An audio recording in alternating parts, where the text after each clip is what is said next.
All right. Hello, everybody, and welcome. Before I begin, I just want to say this might be a little not so magical of one of my episodes there, as you could probably tell from the description and maybe the title. And it's not meant to piss anybody off or, provoke anybody or anything like that. And I don't really get involved or even care so much about anybody who thinks they are an SJW, a social justice warrior or whatever the case is. And I also don't think all social justice warriors are necessarily bad or, are working for the man or, trying to pretend to be something and trying to separate people. But so this is for that small percentage of them.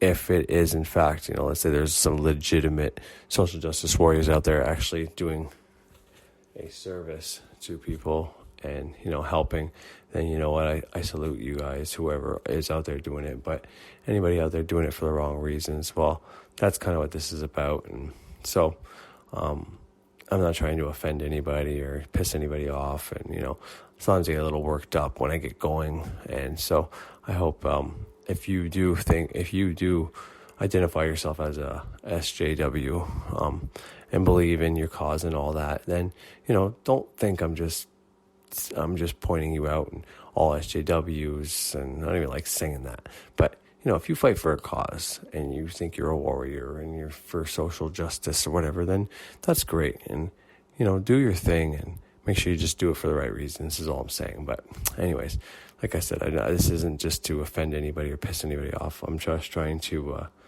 make sure that people know what they're fighting for and make sure it's for the right reasons, because I just don't want to see any more separation whenever unity and, us coming together to make change in the world. If that comes out of, people being social justice warriors and trying to unite people for a common goal, then that would be great. But if it's not what people are into, well, then maybe, I don't know, and I could be wrong.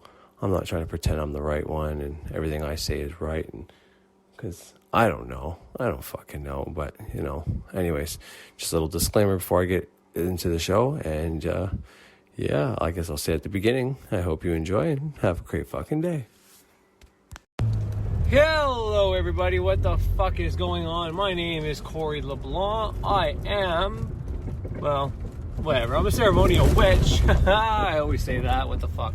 Anyways, that's just more proof of 100 episodes later, I've been saying, what's going on, everybody? I'm the ceremonial witch, or I'm Corey LeBlanc, or ceremonial witch, okay? You know what I mean? The format, I said it at least 100 times, and I don't know, I've been doing this, let's say, 6 to 8 months. Therefore, there's proof that affirmations work, because no matter how I start this fucking thing, I've got no choice but to say that. It's not a choice anymore. It just happens. So there you go. Affirmations, magic, repetition, the father of fucking learning. If you want to think probably the simplest way to explain magic, that would be it. If you want to explain it to somebody like, okay, well, really, what is magic? How does magic work? Magic isn't real. Say, well, you know how repetition works in your memory to remember something? You do it so often that when someone says 12 times 12, you just know it's 144. You don't have to actually do any of the multiplying to figure it out because you've done so many times. That's magic. So basically, instead of trying to remember something, because doing the multiplication 12 times 12 and learning all the multiplications so that you know them off the top of your head for your math test, which isn't done anymore and should be, because, I wasn't the last generation to get that, but I was probably the last decade of generations to get that. My decade probably was the last generation to be told to, to do that, to have that process done. So that's what I mean by that. But anyways, that's how magic works now. Instead of setting the intention of, I want to remember all these. So instead of setting an intention that I want to remember all these multiplications, you know what I mean? Because that's what you're doing for the repetition, is you're basically, set an intention, but at some point you basically set that intention in one way or another. Now, it's not necessarily like we do a magic and we write it down, but, okay, I'm going to sit down, I'm going to put time. So through your actions, you're setting the intention of, remembering all those so you can pass your test, basically. But that shit sticks with you, and that's kind of the point.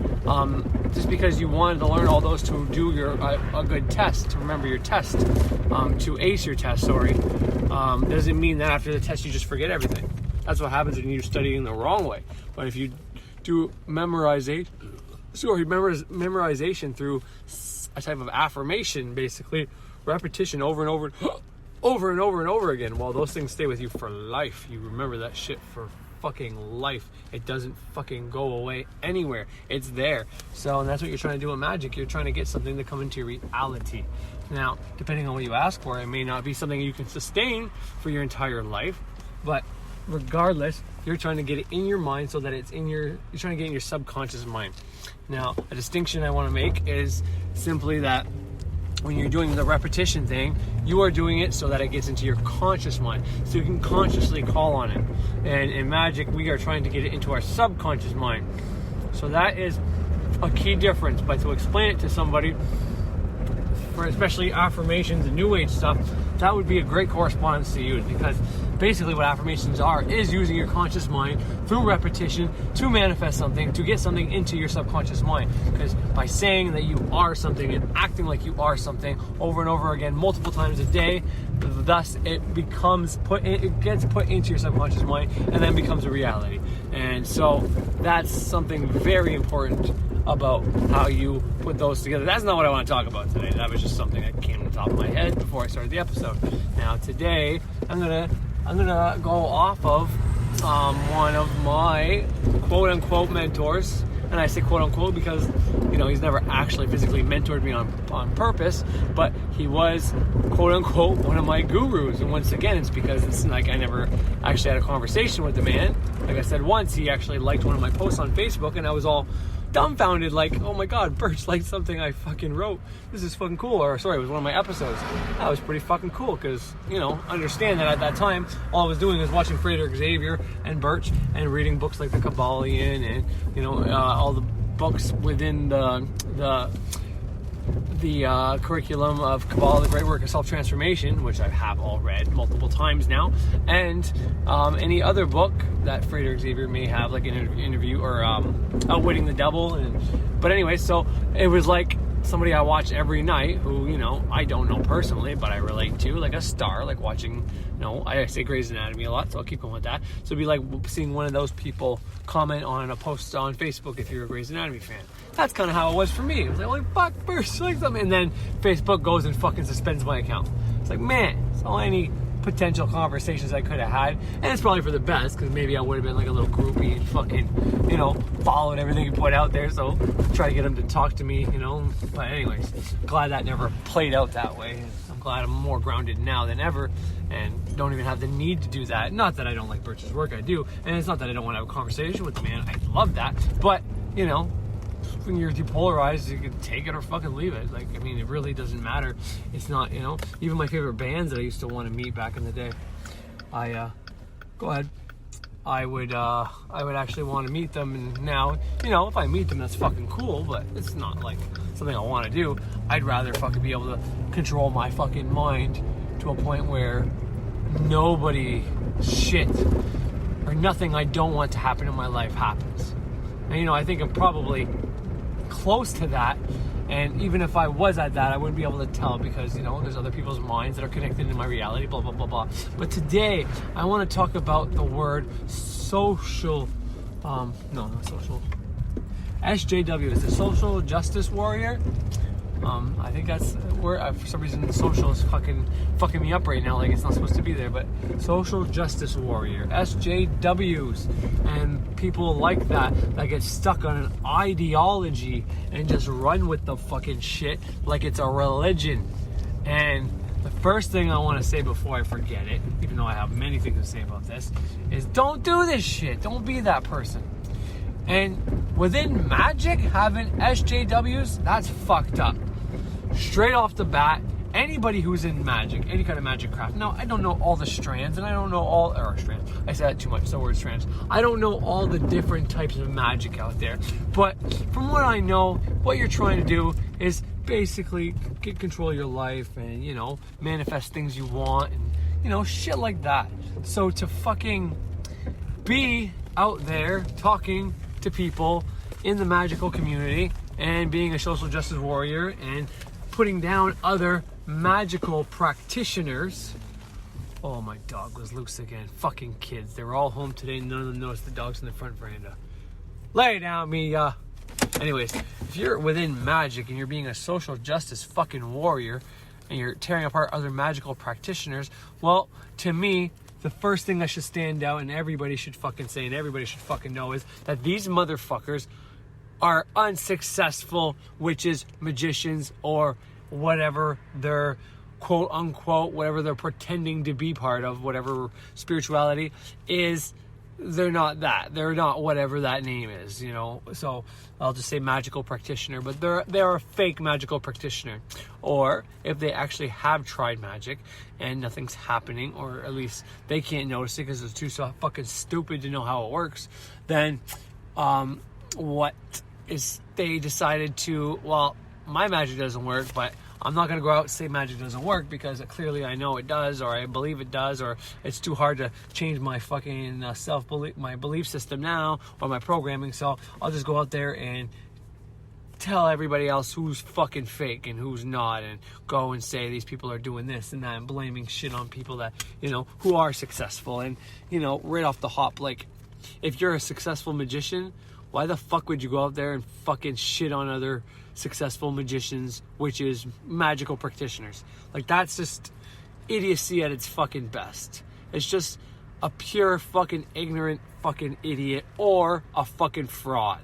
And they should just be disregarded and probably decapitated and probably dismantled to the point that, you know, we're drinking their fucking blood. No, that's not true. We don't drink blood. Well, I don't drink blood. I'm sure somebody out there drinks blood. But you get my point. Like, that's just fucking stupid. And I know I never wanted to hit on it because I don't want to be a social justice warrior of the social justice warriors. You know what I mean? I don't want to be the guy calling out the guy, because then it could be like, well, what you're doing is no different than what they're doing. And yes, absolutely. But the reason I'm doing it is because they are trying to tear apart the community I am part of, but aren't a part of. See, I would be, if there was some kind of census going around saying magical practitioner or not, I'd have to check that box because I do it on purpose. Technically, everybody should check that box, but because of ignorant idiots like him, people won't get into it because they see that there's infighting and bullshit. But more than that, people don't know that they're doing magic against their will. And it's very simple. If you're not doing fucking magic, then you're in someone else's story, someone else is manifesting your reality for you. It's not necessarily done for you. What I mean by that is it's not being done in your best interests or not being done deliberate to you, but you are just accompanying someone along their journey. So this is how I interpret it and understand it. And whether this is true or not, it'll help you. So just go with it and program it in your mind and get on top of it, because here it is, okay? Marilyn Manson song. I think it's The Dope Show. No, beautiful people. The weak ones are there to develop the strong. Okay? That fucking line right there. What does that line fucking mean? Well, that fucking line simply means that we are all weak. Well, actually, when we're kids, we're probably stronger than we are now before we transform. And even when we start transforming, probably still stronger as a kid, but we're restricted. And, you know, and that says a lot, because some kids are still able to manifest whatever the fuck they want within those restrictions. But anyways, the point is, the weak ones are there to develop the strong. It simply means if you are not actively trying to do a transformation or become a magical practitioner, doing some kind of curriculum year in a day, following a system that incorporates the use of either, you know, whatever you want to say, it's talismans, magic, using your mind, visualization, concentration, hypnosis, meditations, and, you know, the like, using your subconscious mind, putting stuff in your subconscious mind so it comes into your life. If you're not trying to do that or understand that, or a type of variant of doing that, which is quote unquote magic, then you are one of the weak ones here for us strong ones to use. So, what a social justice warrior, where do they fall in this little spectrum? Well, and I don't mean social justice warriors, because there's probably some legit ones out there. Listen to Birch's episode. He talks about how he used to be proud of that term, and, you know, he would die with a gun in his hand fucking fighting and firing for his cause, something to that effect. And, you know, absolutely, I don't have a gun, but I've got quite a bit of fucking knives and swords and shit, and, you know, I'd go out fucking pretty intense too for what I believe in, or for my fucking family, probably for both. But what he so any legit social justice warriors actually fighting for a cause, for a group of people that can't speak for themselves. So, and not necessarily people, it could be for the environment, the planet can't speak. Well, it speaks to us magical practitioners, or some of us, but not to the ones that are quote unquote controlling how many trees get cut down, how much pollution gets put up, how much water gets fucked up, shit like that. So social justice warrior, to me, and it probably should be rebranded, but if you're fighting for anybody who's speech disabled, can't speak, literally can't speak for themselves, or somebody who can't think their own age, like a different group or class, or let's say in your community there are people that don't speak the language and they're being oppressed, well, then you could be a social justice warrior and take over. But like Birch says, if you are a social justice warrior, that means whatever group is being oppressed, I'm not even going to say groups because, you know, whatever, but whatever group is being oppressed, you're on their side and you go to war and you support them and you do what you need to do as if you are one of them. But since you aren't one of them, now maybe you are another race that can relate because some of the same shit happens to you, then you can speak on your experience. So if someone hands you the mic, or you're at the podium or having to talk about it and they want to know your opinion, well, you can't say, well, I can't speak about what's happening to this race as I am, because I'm not one of these people. However, I have seen certain people being this, and from my experience being such and such, I know that it's very hard to do such and such because of such and such. Point is, you can call on your own experience, or if not, shut the fuck up and just be supportive. It's not your job to talk like you are someone else's nationality or race if you're not one of the races. So that could be a good term for social justice warrior. But if you're fighting for someone who can't speak, like children, like babies, like whoever, the earth, the animals, whatever the case is, then okay, whatever. Then you have to basically fill the narrative for whoever can't speak. But in any group that actually has spokespeople and spokesmen and appointed people to speak on their behalf, shut the fuck up if not, because you're just a fucking tool. And Birch brings up a great point that I've never thought of, but it's absolutely true, that if you are trying to go to somewhere like I don't even know the name of it, but something circling Utu witch doctor at convocation or convation. I don't know. I can't remember the fucking name of it. Let me see if I can pull it up here real fucking fast. Anyways, there's this event, and you know, it's supposed to be an event of spiritual people getting together and learning about some spirituality or strand of spirituality, some, you know, something to that effect.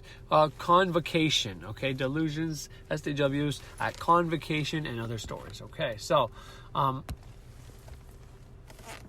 that's what I mean by all this. Sorry, my daughter came out. I'm gonna have to go in a second. But this guy, everybody's there to have an experience and learn from this person. They paid to be there and go there. And then some motherfucker gets up on stage who either was let in to do this, was a fucking shill, was paid by whomever to go in there and do this and have this speech. And people even were telling him to shut the fuck up, apparently. Now, I haven't seen, or at this point, heard anything about this, and I'll do some research on it and dig into it a little bit deeper. But, you know, according to Birch, this guy gets up and starts tearing down fucking Utu and saying that, you know, cultural appropriation or something to that effect, and the people who this craft comes from should be paid. So basically trying to split people up, saying, you know, all those people that made books about their tradition that all these other races are able and willing to buy, and they made money off of other races, okay? They sold it to other races in hopes that they would make money and help people, okay?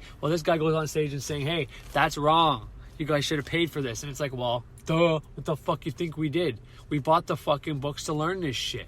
Or we spent the fucking time and Once again, he's a non-magical practitioner, but time is worth way more than fucking money. So if you're the type like me who has to go around finding the books and putting the time in to read the fucking books and doing the exercises, well, I'm never getting that time back, but I can get all the money in the world that I need, because once again, I'm not a fucking fake ass idiot on stage tearing people down, when if he could simply manifest what he wanted, there'd be no reason for him to go up there. He wouldn't give a shit what other people were doing, selling, or teaching. Fact of the matter is, he's pissed off because he can't learn, or if he does learn, he can't make it happen. Therefore, he goes up there and says, oh, this guy's wrong because of this, and this, you guys should do this. And it's like, he's just trying to split people up because he wants not anarchy, but he wants, he wants to break up the magical communities. That's what it is. And I don't think this guy is somebody who just got pissed off because you couldn't manifest. I think it's more a paid shill for Catholic Church, government, whoever, you fucking pick. But that's what it is. Let's try to fucking split this bitch up. Clearly, this should know this. This is what should tell people this. Okay, wow. This should tell people one thing. Everybody at Convocation or Convocon, whatever, I forgot, whatever it was called, okay? Especially who he aimed directly at. But, if someone was put intentionally there to make people not be in a proper state to learn this information, well, that was done on purpose. Therefore, the information that was delivered is valuable. Therefore, you should learn from whoever was at Convocation. That's what I got out of this. And that's why I said I'm going to do my own research. One, because I want to know a little bit more about the surrounding details.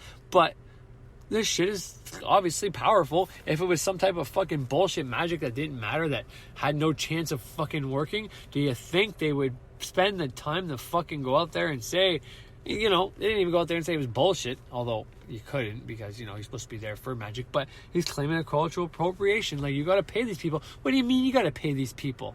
Like, the people that aren't magical practitioners get money because of their ancestors created a fucking system that they sold to these people, that other people decided to fucking sell as well because they came into the knowledge. Because you can sit down and meditate and get knowledge to you, and then you find out later that it resembles this craft. So then you learn about this craft by buying a book that's on the market, allowed for you to buy. It doesn't say, hey, you can only buy this book if you're this race. It doesn't say that shit, so therefore you're a fucking idiot. Like, man. Anyways, I don't even know the guy's name, so I'm gonna go do some information searching and use some more of my valuable fucking time.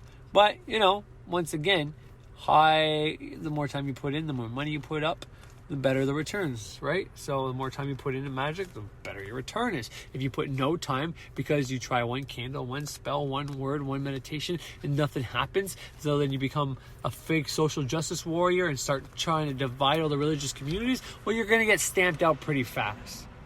And I don't just mean that figuratively. Like, I mean, if I don't even know who this guy is, but if I was to see him on the street, I'd go punch him in the fucking face. And that ain't no fucking threat. That ain't no fucking line. That's not something to get hits or follows. I'm serious. I'm so sick of people running their fucking mouth because there's nobody punching people in the face anymore when someone runs their fucking mouth the wrong way.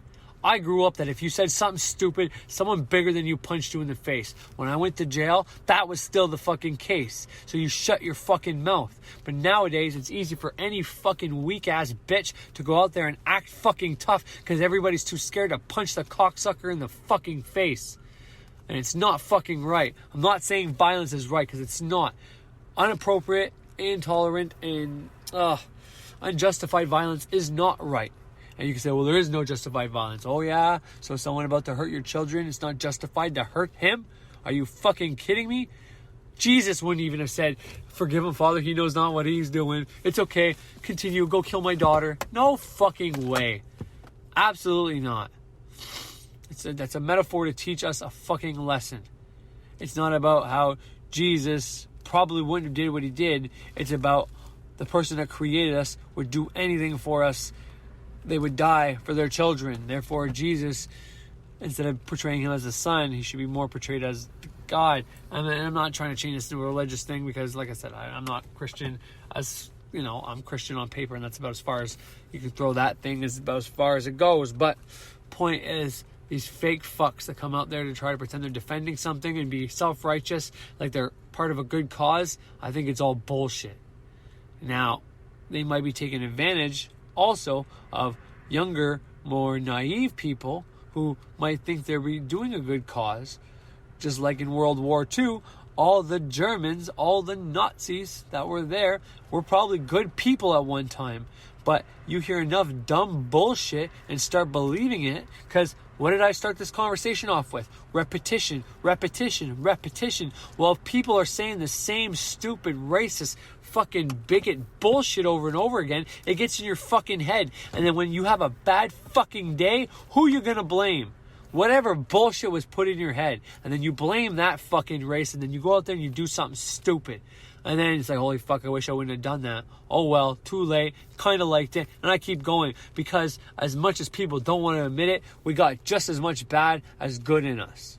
Everybody varies. Some might have more than the other, but it doesn't matter. If you tap in, let's say you're 99% good and you have 1% bad. Well, the day you tap into that 1% bad is the day you can kill your fucking child. And if you don't understand that, then you haven't saw your dark side or used it at all yet. Go read a Carl Jung book. And that's what this fucking social justice warrior fucker should do. Go read some fucking books and put in some fucking time. Some people have all the money in the world and they want to buy the ability to use magic. Well, I'm sorry, but magic is not only for sale. You may have to buy things, but if you have no money, you can still do magic, because people like me are out here to give out free information. People like Birch who've given free information and still have free information available. Same with Freighter Xavier, but they also make a living off it. That's okay as well. But the point is, you need to put in fucking time more than that. You don't need a fucking dime.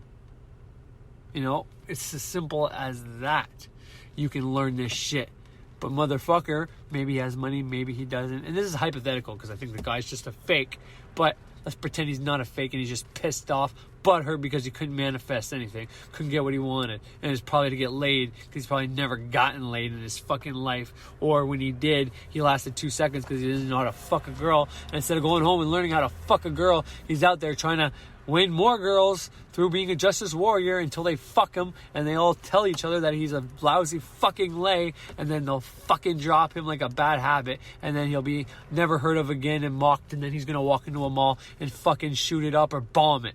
And this is how this fucking sick shit spins and spins and spins. But anyways, I think that's enough for now, because I'm getting a little worked up, and not my intention, but I don't like people tearing apart any craft, any magical system, anything that has to do with people becoming liberated and getting what they want in the best way possible, the most uplifting and empowering way possible. Don't fuck with magic. Fuck off with that shit, man. Anyways.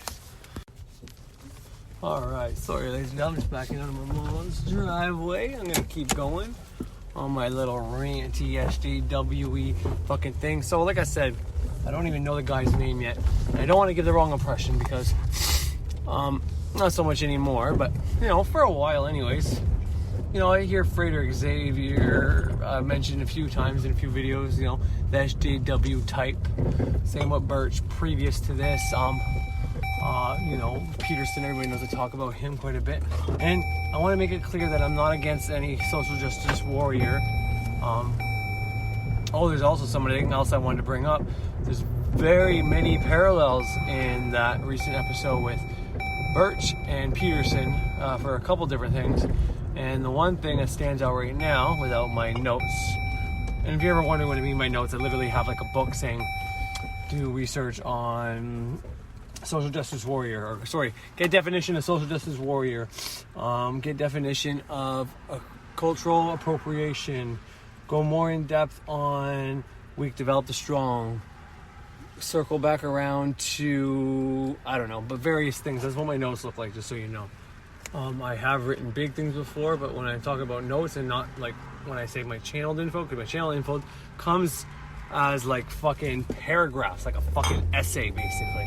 And that's a big difference from just like these little bullet point forms, notes. But anyways, so social justice warriors, like I said, I have nothing against anybody, and I'm sure like everything, there's a few small ones that make the whole fucking lot of them look like shit. 100%, I believe that. And I think that's within everything. I think that's like the whole premise of yin and yang. There's always, you know, a group, and then it gets infiltrated by the opposing group, because there's smart people even in the idiots, even in people that are possessed by ideologues. There's people that use their brain in better ways. They remember better information. They're better speakers, whatever the case is. So you put a few of those people together, and they can come up with some pretty good arguments and shit like that. So, you know, even within fucking people that are wrong, they can sound pretty right and be pretty, you know, pretty easy to convince certain people.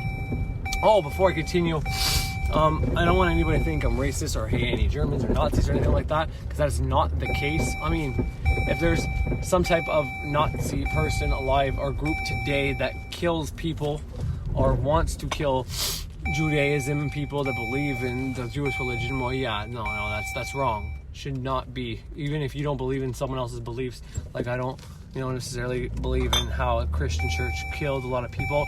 I don't necessarily believe in certain other groups, especially self-righteous fucking groups. And, you know, I don't even agree with SJWs, but I don't want to stamp anybody out. That being said, I still fucking mean what I say about I'd punch a motherfucker in the face. But that's more of a life lesson, instead of having to come on here and use words to beat them. And, you know, whoever says the best words or best combination of words that people like, then they get to judge. No. Here, you say stupid, I punch face. You say something stupid, I punch your face. And then it just keeps getting more elaborate from there. But basically, instead of having to say all these words and doing a metaphorical punch in the face, you know, hurting this guy, kicking him in the nuts, you know, hitting him in the pride, basically. Like, I should be able to go up to someone. Someone should just fucking hit him and knock off the bullshit.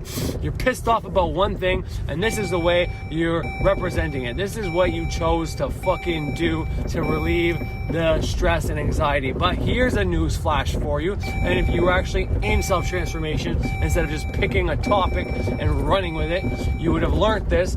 But if you have negative feelings, negative energy, entities, whatever you want to call it, emotions, if something happens and it pisses you off, Birch has a video, Vengeance, I'll fucking go off of that. Like I said before, point me at something and I'll fucking shoot a bunch of knowledge at it. And and once again, I don't brag, I'm not bragging, but fuck, man, like, telling you, things talk through people, and the more training and more shit you do this way, the same way I did it, or like the others, I probably did it differently for me, but had the same results. If you do shit properly, you put in enough time, well, you'll get the same results, depending on, you know, your talents might be in a different direction than mine, though. You might actually be able to see things, you might actually be able to feel things better. I hear them, and that's just a metaphor for thoughts in my head, because it's not like sounds I'm hearing. Like, I'm speaking, but shit's just coming out of my mouth through my nervous system, blah, blah, blah, blah, blah. Anyways, point is, so, Birch, what I mean by that is, Birch,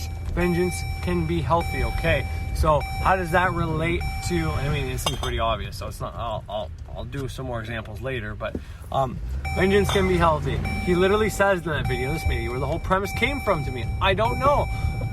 But he says, you know, these two drunk bastards making fun of my boss, you know, just pissing him off, calling him names, making fun of him over and over and over again, was pissing him off. And he's like, I know myself, if I'm gonna hate these two guys, these two drunk assholes who they won't even remember it the next day, who don't even really care about him or nothing, you know, they're just pissed off because they got thrown out of the bar and they're trying to put on a show, so they're acting fucking tough, because if alcohol does one thing in men, you know, it brings out your ego. It probably brings out everybody's ego, but at a certain point, you know, it really brings out our ego, and it depends on the man, and it depends on the alcohol, and it depends on a whole bunch of situations. But anyways, so when I started, and you little piece of shit, tell your mom to feed you some steak to fatten you up. That was the words that he used, okay? And he's like, what? Oh, you don't even want to start with me? And so then apparently the guy punches Birch, double hand punch, the hardest he's ever been punched. He says it felt like his fucking chest wrapped around, his chest wrapped around the guy's hands, like in a fucking way of the woof.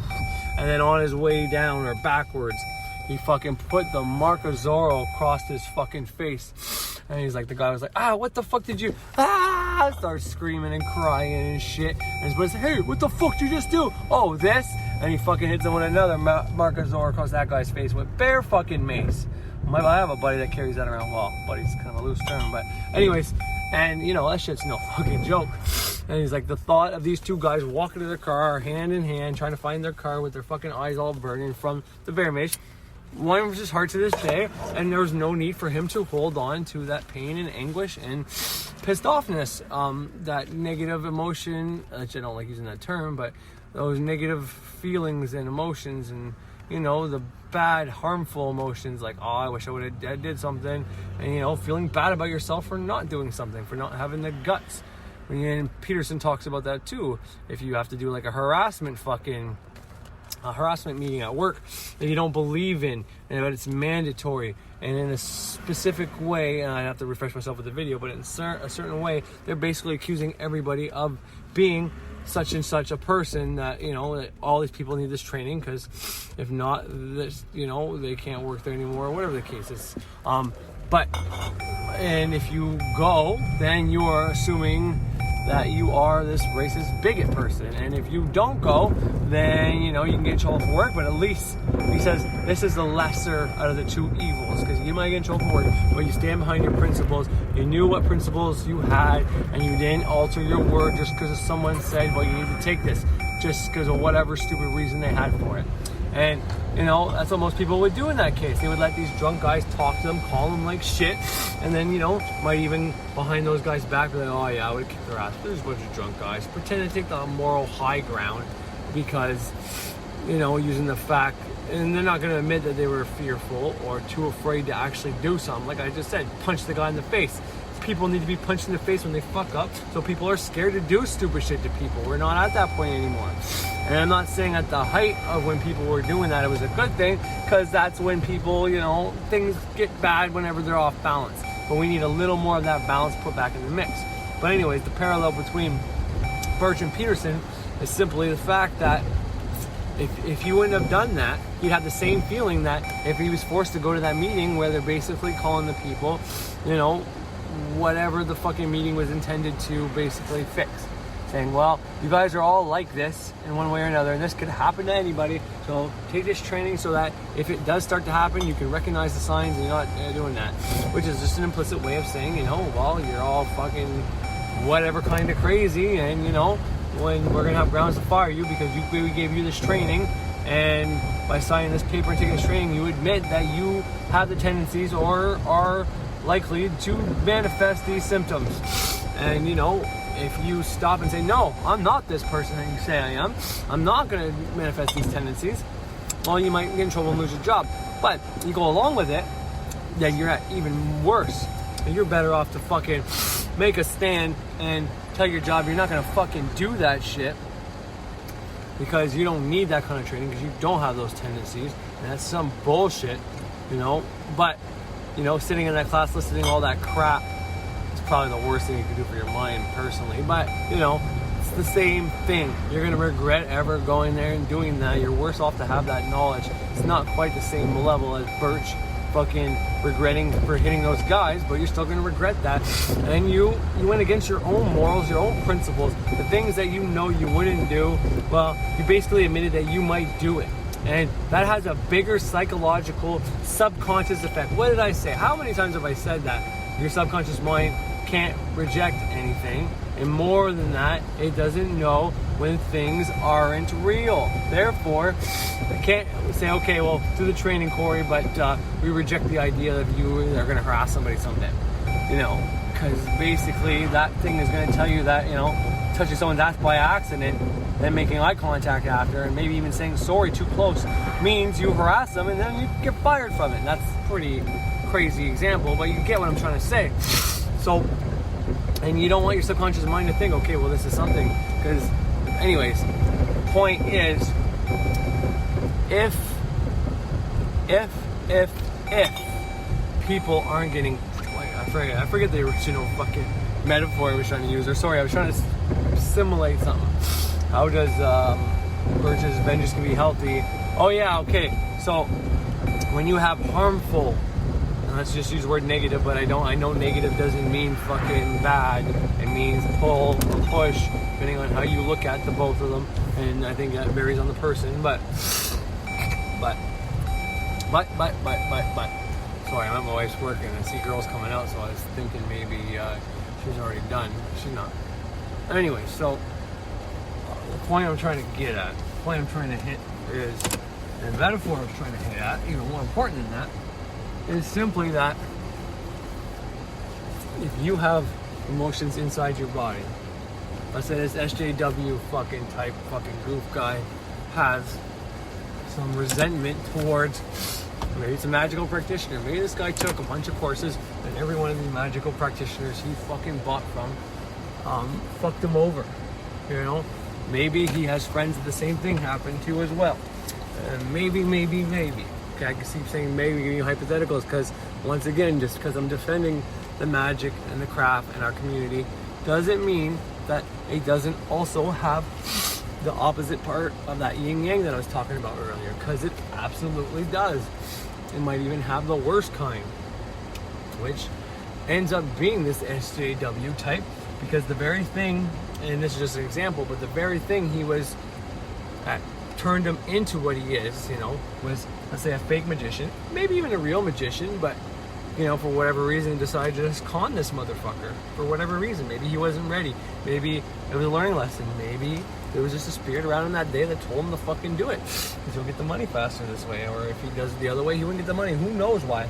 But the very thing that made him fucking into the SJW and decide to try to tear up the magical community is exactly what he is turning into, because he's, you know, he's trying to give out false information to fucking tear us apart. Now that guy giving him false information, he wasn't maybe not necessarily doing it to fuck up the community, but, you know, he did, because he, you know, and that's how people look at karma. But karma to me is more of a byproduct than something that automatically happens to people when they fuck up. Maybe I'll get into that later. But point is, if you have that negative emotion, he's got this bad shit inside of him and he never let it out in a positive way. And, you know, but he still kept studying magic because God knows what. Or maybe he started studying magic but only to find frauds and try to link them all up with each other. Well, that's what he's doing now. And, you know, instead of releasing that and realizing that everything that gets trapped in your body through a thought that turns into an emotion, like a block or whatever the case is, well, it has to come out. And it's manifesting in this way now. But he's never going to be able to release it, because the more deep he goes into the shit he's talking about now, blaming people and shit like that, he's still going to have the initial block there he's never dealt with. Therefore, it's always going to be there. Therefore, he's never going to get over it, and it's always going to be causing him to do some harmful bullshit to people. All right. As I change my clothes and get ready to go pick up my car at the shop, I got to finish a couple thoughts here so I don't fucking lose them all. So I was trying to get the line, or I was trying to put this SJW, I think, on the scale of the weak, develop the strong idea. But I think before I go into that, I never even finished my thought on how I was trying to say, I hope no one thinks I'm a racist because of the Nazi and Germany thing. And that's not, I don't hold any resentment against anybody who is a descendant from someone who may have been a Nazi soldier, because you are not your ancestors, you are not even your past. You are what you are the resources and the life lessons that you learned from your past experience. So you could have did some horrible shit in your life, and that's okay. I mean, you did that for a reason. You might have thought it was even right at one point, or you knew it was wrong and couldn't control it. It doesn't matter. But I wasn't in World War II. I don't know the scenarios. I don't know what was happening. I have the information we're given today on World War II, and that could even be wrong because, you know, the winners get to pick what is written in the history books. And, you know, I'm sure we won that war because that was the fate that was presented, but it doesn't mean the people who are in charge of rewriting what happened to justify why we dropped bombs. And I say we, but I'm in Canada, so I'm not really the United States, but I know we fought Canadian soldiers fought alongside the American soldiers, and we've always had an alliance.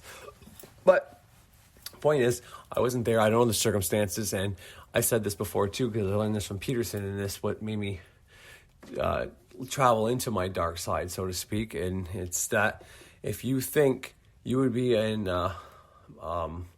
Oscar Schindler. Schindler's List, the movie.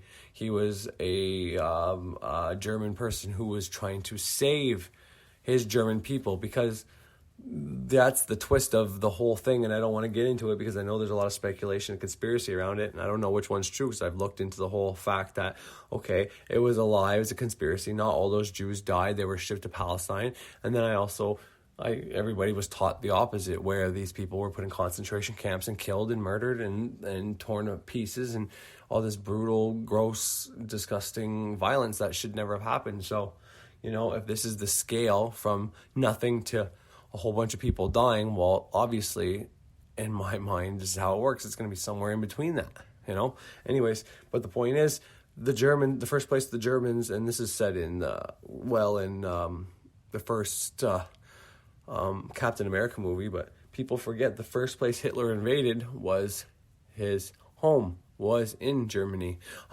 Austria-Hungary was the first place he invaded because they were the ones that, and this is according to the history I learned at school, at my St. Joe's school in my history class, but Hitler declared war on Austria-Hungary because in World War I, which Hitler fought in, World War I, Austria-Hungary declared war on the first country, and Germany was their ally, so they helped Austria-Hungary. I don't even know if they were Austria-Hungary at that time or not, so, this is kind of just pulling out of my mind my past learned lessons from school, and this is like grade 9 history, or grade 10 history rather, so take it for what it is, and maybe do your own research on it to see if I'm accurate or not, but point is, he invaded his own place, and the Jews he was killing, they called them Jews and not Nazis, or Germans for that matter, but they were Germans. They were from Germany. So it's like saying, I'm a Canadian, but if I go around in Canada and rally up all the Christians and put the Christians in concentration camps, okay, it's like, well, they give me a nasty name, like, for simplicity, I'll say, okay, they call me the new Canadian Nazi. Well, and I'm rounding up all the Christians. And people are going to say, Canadian Nazis are bad. It's like, okay, but those Canadian Nazis are the same kind of Canadian as those Christian Canadians. You know what I mean? That's my point. So the German Jews were just as German as Hitler was. And if you weren't with Hitler and his clan, let's just say the people in the army, basically, if you weren't for his rights, then you were against them and you'd be put into a concentration camp. So it's very hard for anybody to say that, no, they'd be Oscar Schindler, because, he pretended to be on the Nazi party, but saved people. And people, I would take that option. Yeah, well, are you rich right now? Because if you're not rich right now, what makes you think you'd be rich back then? And what makes you think you would have the resources to do that? And what makes you think you would even do that? Most people nowadays will have an opinion and they'll keep it to themselves rather than say it out loud and be fear of being mocked. And it's just an opinion. It's not literally going to kill them or their family, and they still will just side with somebody else when it's not what they believe in.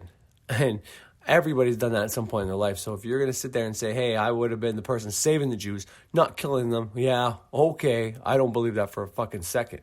And then when you grasp that concept, you can become a little bit closer to the evil that's inside you and mastering it so it never comes out. That doesn't mean you don't ever get upset. It doesn't mean you don't ever yell. It doesn't even mean you don't overreact and do things you need to apologize for. Everybody does that. Everybody has moments where they do things they regret. But once again, if you can pull the lesson out of what you did, and this is something I still have a problem with, because I see that side of it. If I do something like chase my stepson up the road because I told him to leave his cell phone and he didn't give me the cell phone, or he ignored me. And this is something I've done. I run up the street and then he gives me the cell phone finally when I catch up to him. Well, that could be, that's a little much. That's something I shouldn't have done. I took it a little too far. But in the same sense, now he's going to know the next time that he should give me the phone, because if I have to chase him, well, the punishment's going to be twice as worse. But does that make it right what I did? Absolutely not. But did we learn something from it? Did he learn something? Did I learn something? I learned that I went too far. He learned that I will go to those lengths if he doesn't listen to me. So we both learned something. So now we're going to meet in the middle. I won't have to run after him because I don't want to do that. I don't think it's right. But at the same time, he knows I'm going to stand my ground and I'm going to follow through on my things. So he's not going to let it get there. So we're both meeting in the middle. So there's something you can learn from this. So that's what I mean by the whole thing in the past. And, you know, and once again, like I said, I just want to really stress the point that I don't hold anything against anybody from Germany, Russia, China, anywhere, because there's atrocities overseas that happen. There's atrocities that happen right here in Canada as well. All right, everybody. It's probably going to sound shitty because it's not on my Bluetooth because it's not working for whatever reason. So, yeah. What's going on? So, a lot of my manifestations have been I'm going to switch gears for a second there because I keep going on this dark theme of SJWs and all the bullshit accompanied by it, you know? It's not like that stuff I like to focus my energy on and shit. And once again, I haven't even looked up the information on the guy yet, so to keep going over and over about something I don't really know what happened, then I'm just going to keep making these ideas up in my head of what was going on, and you know. But the overall point when it comes to the social justice warrior is, you know, if you're doing it properly or the right way, if there is such a thing as the right way, then it's fine. But don't get stuck on something. And if you are following other social justice warriors, make sure they're not just doing it for the wrong reasons. Because I had no problem with people standing up for other races, other people that don't have a voice, or people that don't, you know, people that can't stand up for themselves, I guess. Or, you know, somebody who is oppressed, because there is oppression that happens. There's no kidding around with that shit. But to, you know, blame certain groups or just to, you know, say that if, like for the magic example, I think Bert said he was saying that Dr. Utu should be paying a certain race money or cultural. No. Anyways, like I said, I don't want to keep going over this because I don't know all the details. It was just something that really got me fired up, and so I started recording about it. But the more I listen to what I've already recorded, I seem kind of like coming off as a prick almost, and I don't like how I sound when I come off like that, although I meant everything I said, especially about the fact that there's no fear anymore when it comes to saying something stupid. But at the same sense, there's more like online bullying and shit than ever, and kids taking their lives because of reputations they feel like are fucked for the rest of their life because, you know, something embarrassing or something they got bullied for. And I don't like that. And, you know, if that was me back in the day, it's like I would have hit that person, or someone would have hit me, you know? Like, bullying has always been a thing, so we're not kidding myself about that either. It's just there was a time where people would stand up for themselves if someone was crossing a line, you know? And, you know, I don't know if there's anybody out there that watches hockey, but at one time there was an enforcer on each team, which is like a tough guy, a big fucking guy who's your scrapper, who gives like huge, who could play hockey, whatever the case was. And, you know, if you were going around, or multiple players in your team were going around hitting your best player or whatever the case was, well, the enforcer from the team would start a fucking fight with you, and you would either have to bitch out or fight them. And, you know, these guys were picked out for that reason so they could scrap. So it stopped people from going overboard and hurting people, you know what I mean? And they also had sometimes certain guys in place to protect it. And it's not how it necessarily works today. It's kind of evolved to, you know, you can have a really good player like Crosby who can hit at the same time, kind of like Ovechkin or whatever. I don't watch hockey anymore, but you know, I used to play, so I used to watch it. My team is the Montreal Canadiens. Hopefully I don't lose fans because of that. But and for anybody out there that doesn't follow sports, well, you know, I don't really follow sports either anymore, because when you start depolarization, sometimes you kind of lose that ability to follow things. But, you know, all that to be said is just, you know, as things progress and as things evolve, then everything else kind of falls in line and evolves with it. And, you know, schools have been getting rougher, hockey's gotten rougher, you know, there's not coincidences. Now I'm not going to tie hockey in with just fucking life in general, but I'm just saying that all that's just to say that the same way that the hockey kept people from hurting their best players, like, you know, putting someone against the boards and taking the puck away wasn't something that would get the enforcer to fight you. But doing dirty hits to hurt them, to try to take them out of the game, stuff like that, would stop. The enforcer would stop that, because, you know, there was a little bit of fear there of getting their ass kicked. And, you know, maybe now it's just that maybe they only take people that aren't scared to do that, or maybe they have to hire people to protect. So now instead of having one enforcer on each team, you got multiple enforcers. So you know what I mean? Your team is as strong as your enforcers are, and you can be more dirty. But I remember, there was teams that were considered a dirty team, meaning there would be more of that going on because they had more guys that weren't scared of the enforcer, and they would do stuff to your best players.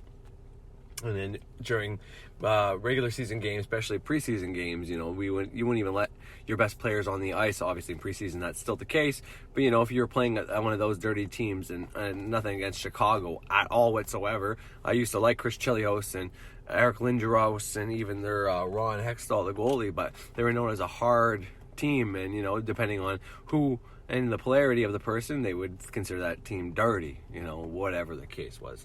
And no, they just had more people that weren't scared.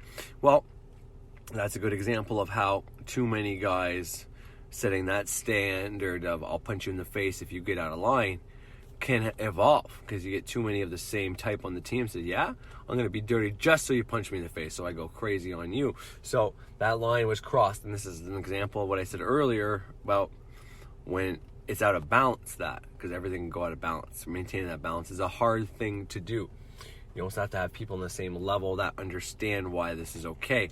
Getting young kids coming up in the game can change all that, thinking, okay, well, I'm not going to be scared of anybody and go out there and fucking just give her my all. Someone gets in my way, I'm going to fucking stand my ground and hopefully beat their ass. And, there's nothing wrong with having morals like that, but there's a certain set of knowledge and wisdom that comes with age whenever you finally...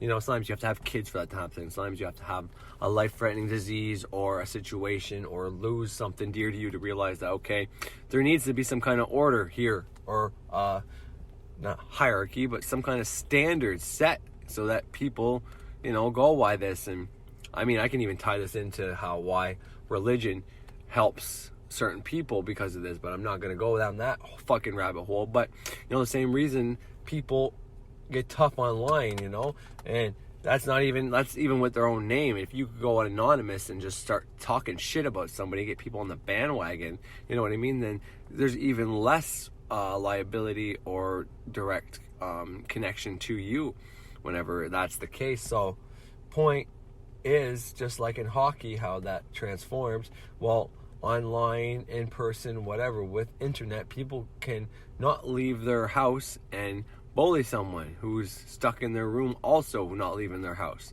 There's this whole different dimension that is lived. Now, you are in your living room and you're on Facebook, but your Facebook persona that's on there for everybody to see is almost like a being in itself, like a thought form, because you have pictures there, and when people go by your pictures, they can assume, okay, well, I don't want to cross any lines here, but girls, I think, are more critical on girls than guys are.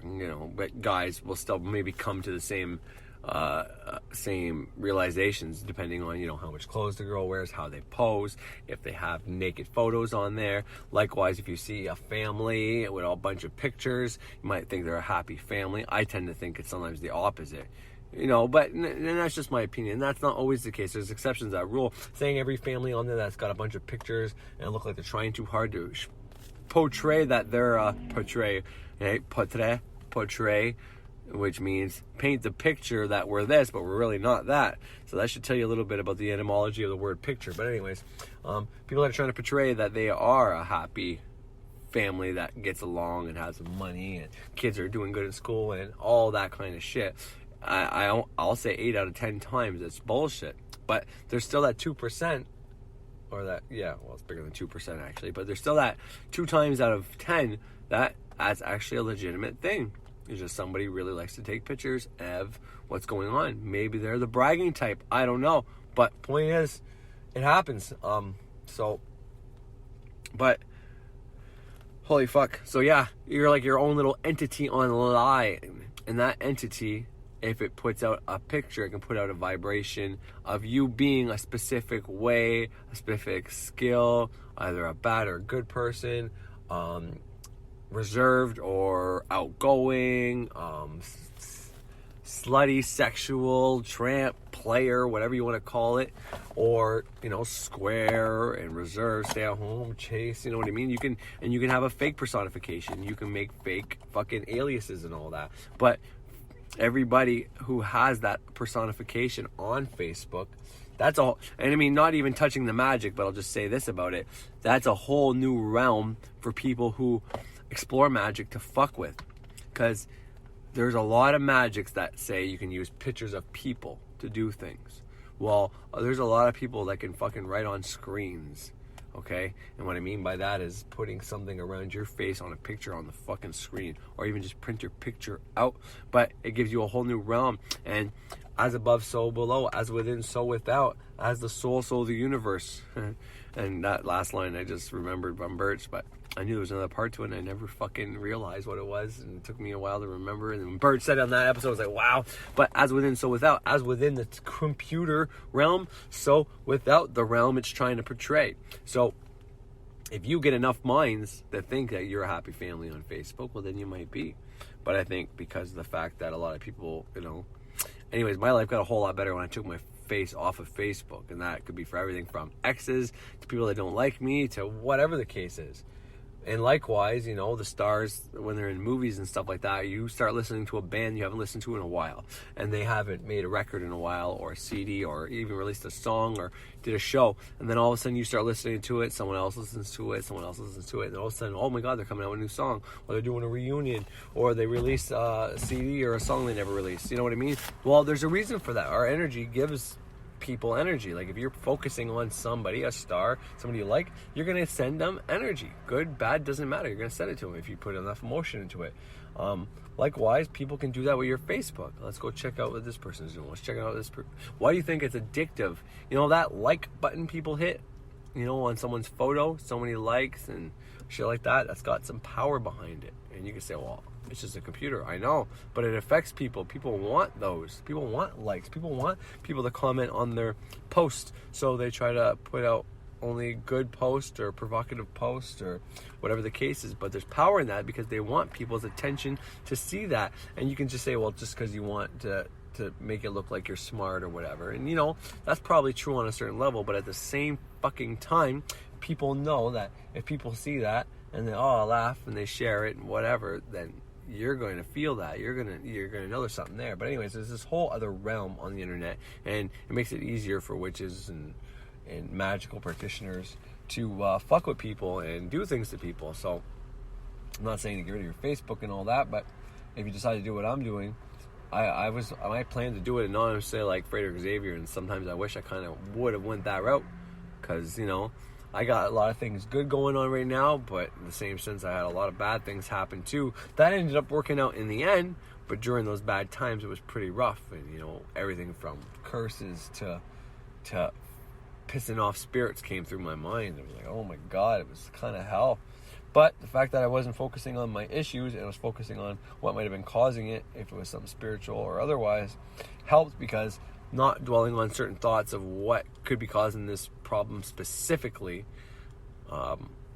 then, I could have turned something who wasn't a problem or as big as a problem, which got resolved today, into something that was catastrophic. So, but I wanted to emphasize that I'm not trying to tear social justice warriors down, but looking for justice in an unjust world is just not, how do you put that? It's not exactly plausible. You're trying to find justice when there is none. But that's not a bad thing. This whole equality thing and wanting everybody to be the same and program the same and, all this shit like that. We're not all the same, and that's a good thing. We are alike with what we want, what we need, what we have, how we act, how we think. Those things are very similar, but we are not the same, and we are not equal. And I don't mean that in like someone should have less or more rights than someone else. I mean that in the sense that I always hit my fucking garbage cans. I fucking hate it. And so what I'm trying to allude to, I guess, before I hit my garbage can driving back out of my driveway, fucking stupid, is a social justice warrior trying to get justice for another group by tearing down another group is like a contradiction, right? It's like a paradox, is it not? Is it just like, to me anyways, it's like, okay, you're blaming, let's say a white dude, which is so, because a white person, a Caucasian, can be a different nationality, a different religion. There's groups within groups. So I mean, this whole division and, you know, social justice warrior trying to get justice for different social classes or social nationalities or any social group, really, like from your gender to your if you're binary, non-binary, I guess is the right way to say that, or your preference in male or female or more, or if you are, you know, it's just crazy. And the only way to make justice to the one group, you have to oppress the group that was oppressing it. But the problem is I mean, it's not always the case, but if you're talking about magic, like for this example, well, we're talking about dead ancestors of a specific group. And if that group's not complaining, then why would some other person who isn't of that race and nationality be complaining for that group? Like, you're just a pawn. And this was the thing that Birch said that I didn't get into, that I meant to say though, which is something I never thought about directly, but it makes total sense and I think it's real. And I'm pretty sure I put it as my title, but I might have changed that, I don't know. That's like, obviously I record this and then I put it on, but the title I'm putting is The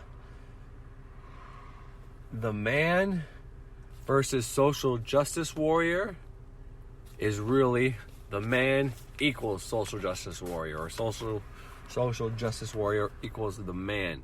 And what I mean by that is, if you're not an actual person pretending, a fraud pretending to be the man, then in some way, even though you might think you're doing a good thing, fighting for another group, another race, you are a pawn of the government, the elite, the groups that are trying to maintain and keep us separate. You are a pawn of them, because by getting you pissed off at other groups that isn't even your own, well, first of all, the group that you're fighting for could turn around and be like, who the fuck are you? You're not part of us. Get out. And that'll make you hate that group. So you'll change your whole programming over to hate that. So that keeps you in separation and then perpetuating different groups. So you fucking got awareness done for that one group, and then they banned you from being a social justice warrior for them. So then you go to another fucking group, or you go back to your home group saying you were oppressed by them, and you switch the whole fucking programming, and then those people hate you even more, and then you're affecting more people, and it's just a bad cycle. But let's say that group does accept you for that. Well, you're separating people. You're getting people to, you're bringing more energy to a topic of separation instead of bringing energy to a topic that's supposed to bring us together. Who cares about all our different roots and our different magics and our different systems and our different past histories? We are not those things.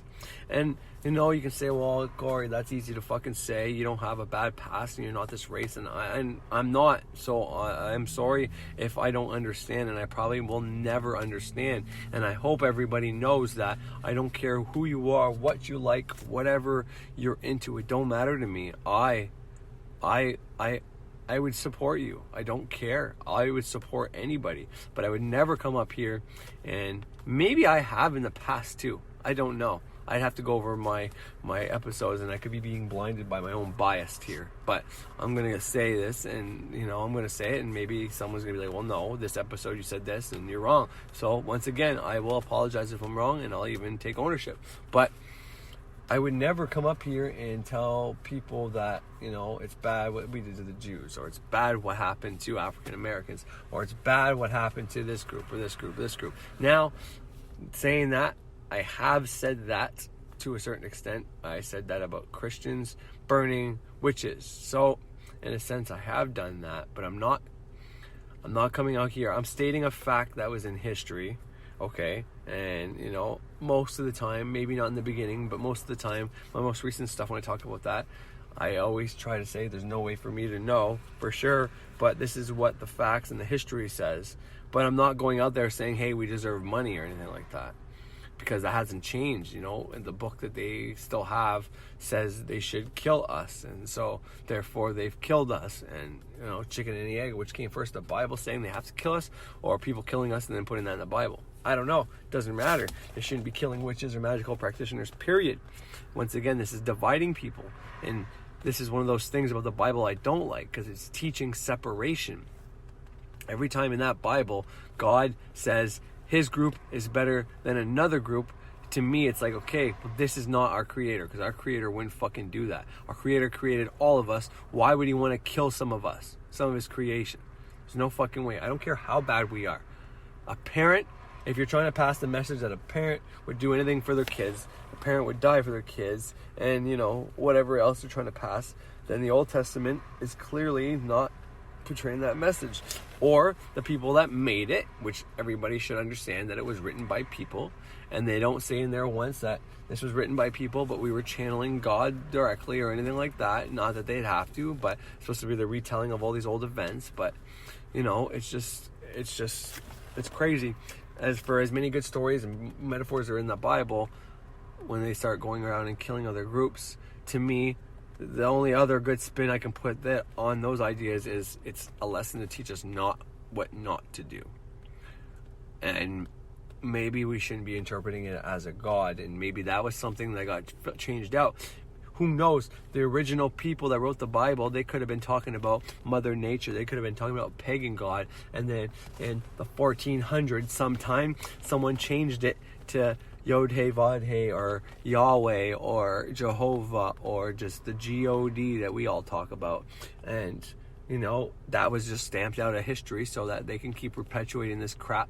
But it's really pagan worship you're doing. And then they go around and tell you that pagan worship and magic and witchcraft is bad. So therefore, within your own subconscious mind, you have a paradox that you can't reconcile because you don't know the first part. So the God you're worshiping of the Bible is actually a God that your subconscious mind has been programmed to not worship. So your manifestation doesn't happen.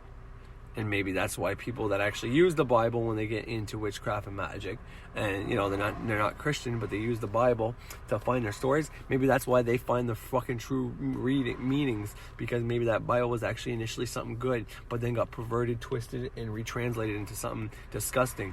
And like I said before, the whole Bible's not disgusting. I don't even like dissing that body of work.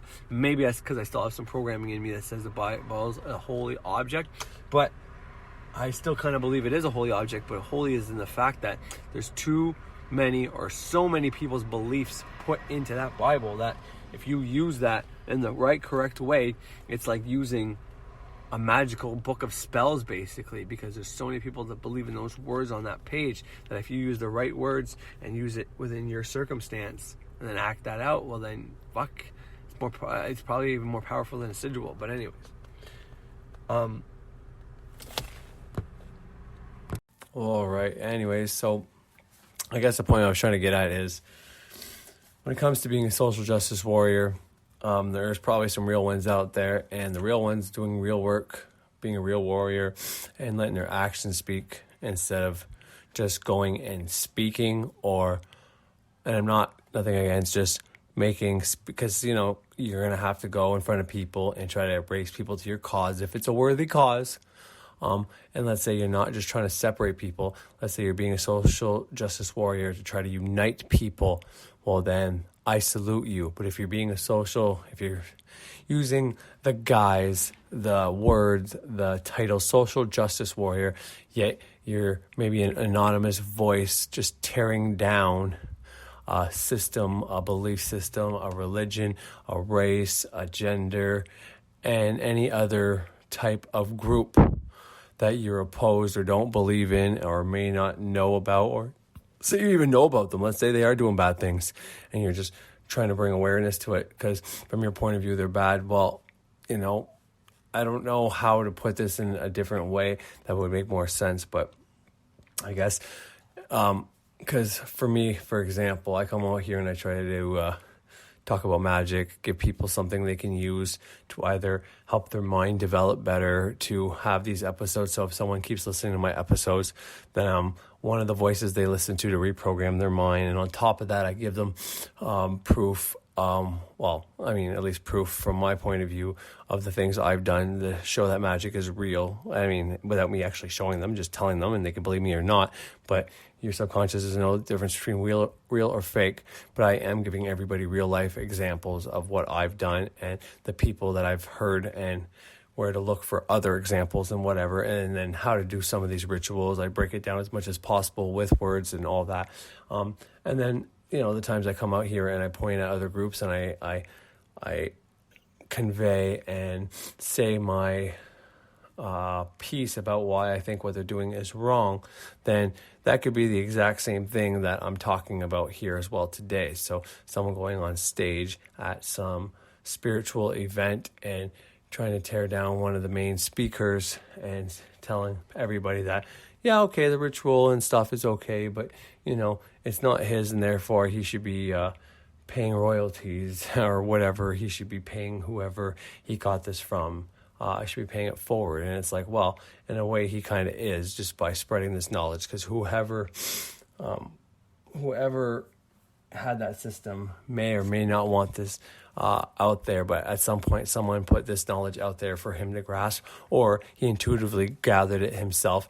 Regardless, he's trying to help people, doing it freely, and more importantly, it's not actually free because he's using his time, and I've already went through how time is more valuable than money many times. And if you don't believe that, well, then that's your choice not to believe that. But to me, a social justice warrior is somebody who either is part of an oppressed group, or it doesn't even have to be an oppressed group. It could just be somebody trying to unite common groups, And for me, if I was to do any social justice warrioring, it would be for me to try to, I guess for my cause would be to try to get people together in the magical community to keep making this available for people to open other doorways and avenues, because to go out there and try to reach out to people that aren't in the magical community is kind of a moot point. It's not going to go anywhere because those minds aren't ready for this.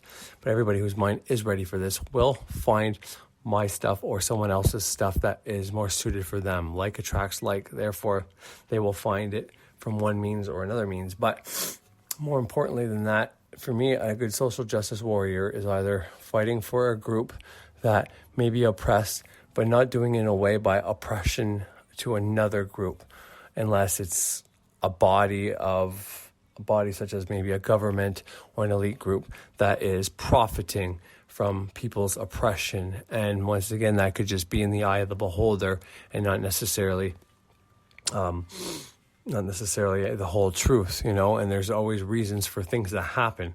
And, that person that could be oppressing one group could also be helping another group. And, we don't always know the full story, but, I'm not trying to sound like a cop out here, but the point I'm trying to say is be a social justice warrior if you want to be. And sometimes you do have to go in front of people and say your piece and, stand up for what you believe in and all that. But if you are of a different nationality and then you're trying to stand up for a nationality that's not yours, and you're putting down someone of either the same or a different nationality, and you're just sticking your nose in someone else's fight, and unless you've been appointed by a group or that group to be their spokesman, it's like, what are you doing? It seems like that's just something that you're trying to be a part of, that, you got your own issues, work on your own damn self instead of doing that.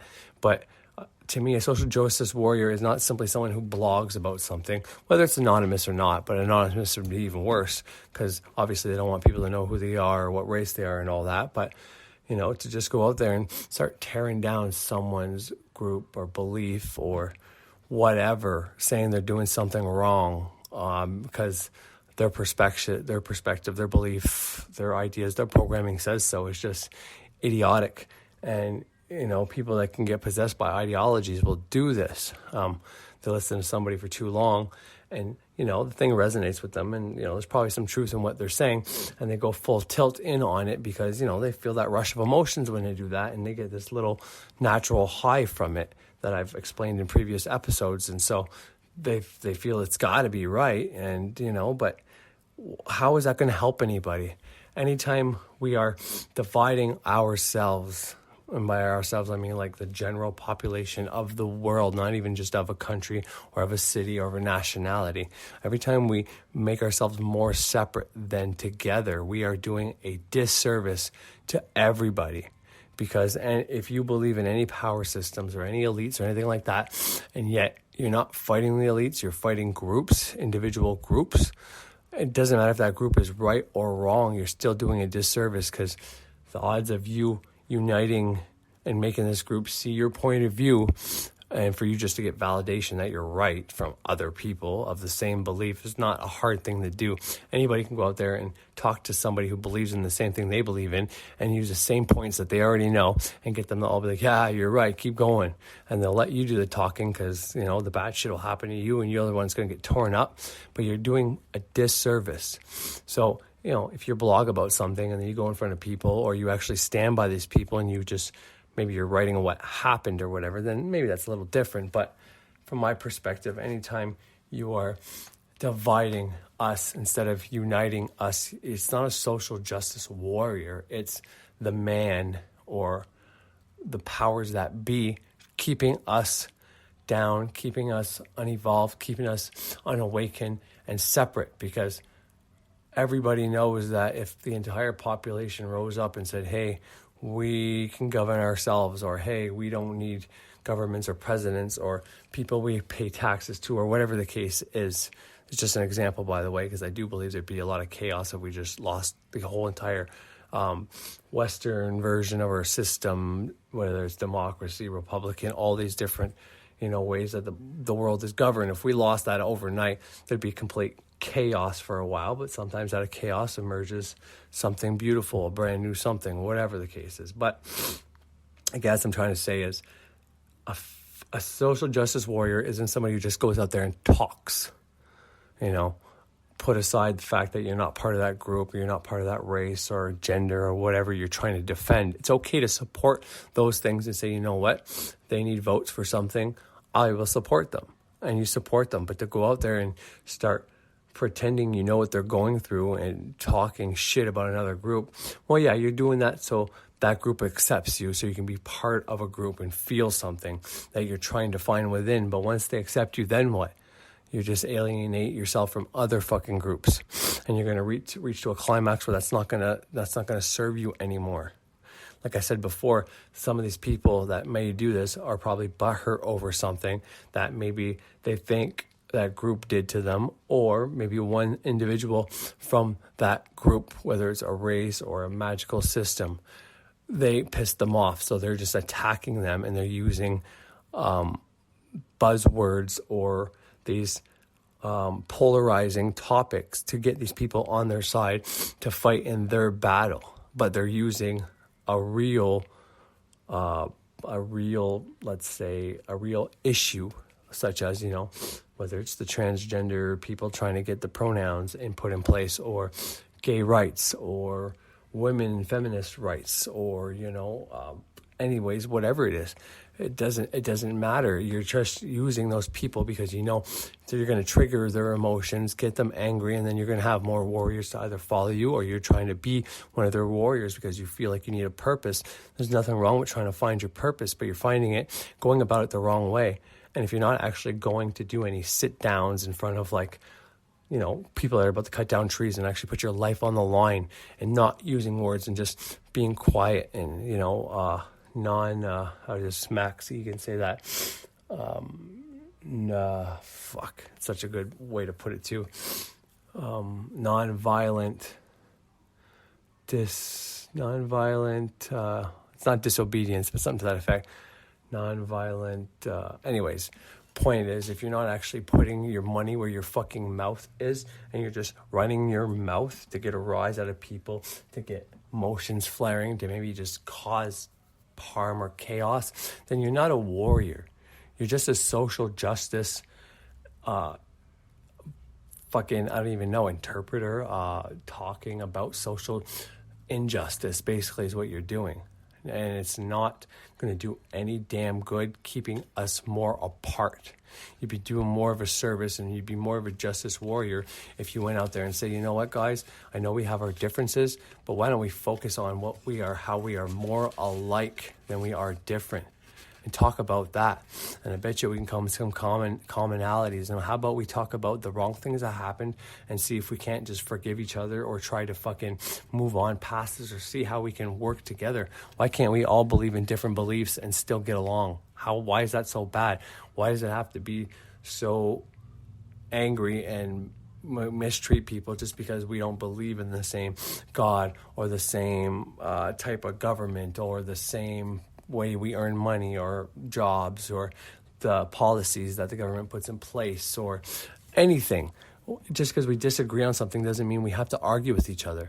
And like I said, and well, it's not me, it's Birch. So I'm quoting him once again. And I think I said earlier that Birch said something about Dr. Utu, but I meant in Birch's episode, this is the facts that Birch was stating, not Birch is on Utu's side. So I think I miscommunicated that. But point is, you're doing a disservice by trying to keep people down and opposing more and other people. And you're just doing it for your own selfish point of view, your own selfish fucking reasons. And it's sad, it's sickening, and it's not going to help fucking anything. And it's not social justice, and you're not a fucking warrior at all. You should try to empower yourself and empower others and not take down others.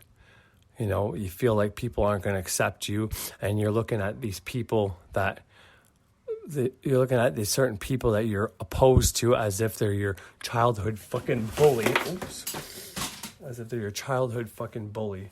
And you're just taking it out on them for all the fucking stress and trauma you received in your life. And how is that going to do any good to anybody? Now, I'll read what Wikipedia says about, I guess it would be the definition of social justice warrior. Now, I'm not saying this is what I think it means or anything like that. I'm just going to read it to you simply. Social justice warrior, SJW, is and I'm not even, I don't know if the J is silent here, but a pejorative term for an individual who promotes socially progressive views, including feminism, civil rights, and multiculturalism. The accusation that someone is an SJW carries implications that they are pursuing personal validation rather than any deep-seated conviction and engaging in a disingenuous argument. The phrase originated in the late 20th century, and for those who don't know, the 21st century was the 2000 and on. We are in the 21st century now. And the 20th century would be the 1900s, and the 19th century would be the 1800s. So the first century would be from 0 to 100, and the second century would be from 100 to 200. So that's the way that works, in case you didn't understand that. But anyways, the phrase originated in the late 20th century as a neutral or positive term for people engaging in social justice activism. Activism, meaning you're active. You're not just speaking, you're active. And this is when it was a neutral or a positive term, because you were being active and trying to do something and change something, not just speaking. In 2011, when the term first appeared on Twitter, it changed from a primarily positive term to an overwhelmingly negative one. During the Gamergate controversy, which I don't know what that is, but I'll click on it after and see if I can enlighten. But during the Gamergate controversy, the negative connotation gained increased use and was particularly aimed at those espousing views adhering to social liberalism, cultural inclusivity, or feminism, as well as views deemed to be politically correct. Origin meanings dating back to the 1824, which would be the 19th century. The term social justice refers to justice on societal levels from the early 1990s to the yearly 2000s. Social justice warrior was used as a neutral or complementary phase, as when a 1991 Montreal Gazette article described union activist Michelle Chartrand as a Quebec nationalist and a social justice warrior. Catherine Martin, the head of the U.S. Dictionaries at Oxford University Press, said in 2015 that all of the examples I've seen until quite recently are lionizing the person. As of 2015, the Oxford Dictionary had not done a full search in the earliest usage. Pejorative meaning.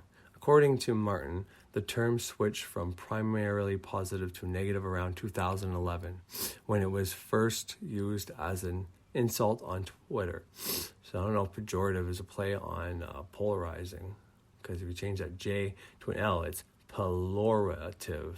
So polarizing, if you mix it, because it's Pejorative. Now, a J is normally an I, or I used to be a J, but anyways, there's a lot of little tricks like that, and you move the E after the P, and the O after the J. You switch those around, it would be polarative. Anyway, so I'm pretty positive that it has something to do with polarization. But anyways, and maybe it's just, once again, this is just me speculating, but because it calls it a polative term or something to that effect, which means it's got a duality to it, which means it used to be positive or neutral, and it turned to a negative term. Well, what is neutral, positive, and negative? Well, it's all polarities, right? It's all the same thing, just different polarities of it. But anyways, the term's negative use became mainstream due to the 2014 Gamergate controversy, emerging from the favored term of Gamergate proponents to describe their ideologies, basically, opponents. In internet and video game culture, the phrase is broadly associated with the Gamergate controversy as a wider culture war, including the 2015 Sad Puppies campaign, which I don't know anything about, that affected the Hugo Awards. Well, I also don't know what that is. Usage of the term as a pejorative was popularized on websites such as Reddit, 4chan, and Twitter. The negative connotation has primarily been aimed at those espousing views adhering to social progressivism, cultural inclusivity, or feminism. So cultural inclusivity, that's pretty... Anyways, this usage implies that a person is engaging in disingenuous social justice arguments or activism, which I don't think the arguments should... Anyways... to raise his or her personal reputation. Oh, shit. Well, point for fucking Wikipedia there. Allegro Ringo writes the Vice that, in other words, SJWs don't hold strong principles, but they pretend to. The problem is that that's not a real category of people. It's simply a way to dismiss anyone who brings up social justice. The term is commonly used by participants in online discussions of criticism of feminism. Scott Seeger writes in the New Literary History, often makes personal criticisms of what they see as a type of social justice warrior, i.e. the stereotype of feminists are unreasonable, sanctimonious, biased, and self-aggrandizing. In August 2015, social justice warrior was one of several new words and phrases added to the Oxford Dictionary. Martin says that the perceived orthodoxy has promoted a backlash among people who feel their speech is being policed. It's being policed. Use of the term has been described as attempting to degrade the motivations of person accused of being an SJW, implying that their motives are for personal validation rather than out of deep-seated conviction. All right, so now let's do cultural appropriation. Cultural appropriation, at times also phrased cultural misappropriation, is the adaptation of elements of one culture by members of another culture. This can be controversial when members of a dominant culture appropriate from disadvantageous minority cultures. According to critics of the practice, cultural appropriation differs from acculturation, assimilation, or equal cultural exchange, in that this appropriation is a form of colonialism. Cultural elements are copied from a minority culture by members of a dominant culture, and these elements are used outside of the original culture's context, sometimes even against the expressly stated wishes of members of the original culture. Wow, another point for Wikipedia. Cultural appropriation is considered harmful by various groups and individuals, including indigenous people working for cultural preservation, those who advocate for collective intellectual property rights of this originating minority cultures, and those who have lived or are living under colonial rule. Often unavoidable when multiple cultures come together. Cultural appropriation can include exploitation of another culture's religious and cultural traditions, fashion, symbols, language, and music. Those who see the appropriation as exploitative state that the original meaning of these cultural elements is lost or distorted when they are removed from their originating cultural context, and that such displays are disrespectful or even a form of desecration. Cultural elements that may have deep meaning to the original culture may be reduced to exotic fashion or toys by those from the dominant culture. So, anyways, the rest will just keep going. The concept of cultural appropriation has been heavily criticized. Critics note that the concept of misunderstood or misapplied by the general public, and that charges of cultural appropriation are at times misapplied to situations such as eating food from a variety of cultures or simply learning about different cultures. Others state that the act of cultural appropriation, as it usually defined, does not meaningfully constitute social harm, or the term lacks conceptual coherence. Still others argue the term set by arbitrary limits on intellectual freedom, artists' self-expression, reinforced group division, or itself promotes a feeling of enmity or grievance rather than liberation. And I'm not going to go by the overview and the rest of it. I just wanted to give you a little firm grasp of what it says on Wikipedia.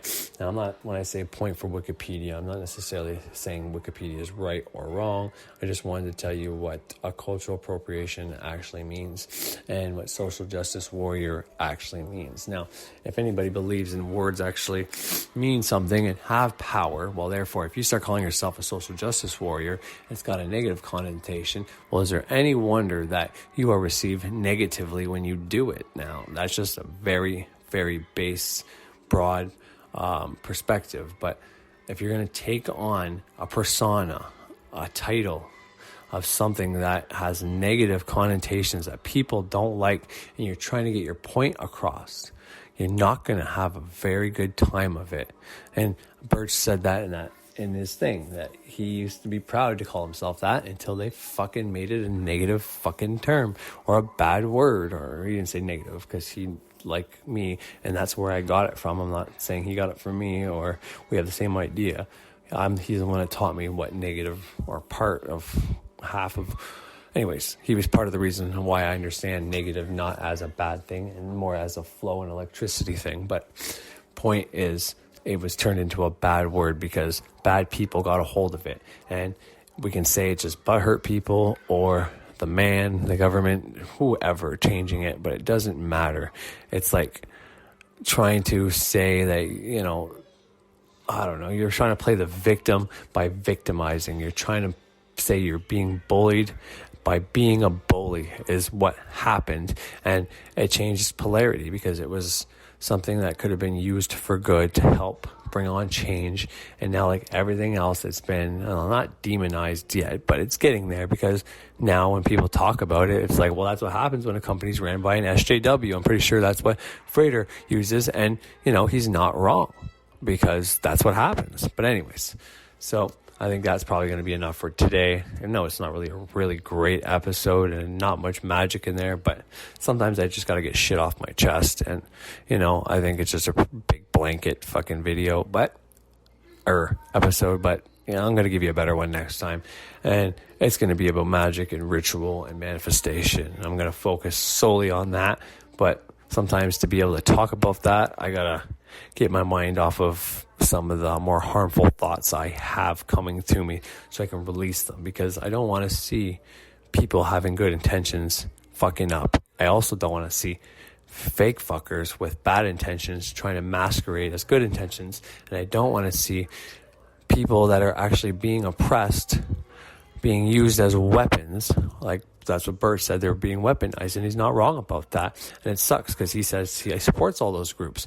But people like this that say they're SJW fighting for these people are most of the time not even fighting for these people. They're using them just to get fucking more soldiers to their cause that are just using them for energy, energy if they're magically inclined and they know a little bit about magic, but for the most part, they're just using them for their own cause, to feel important, to feel powerful, to have a voice, to gain followers, and it's just horse shit, and it needs to stop. But anyways, I hope you have a great fucking day, and I'll see you soon. I'm going to put out another episode probably tomorrow. Have a good day.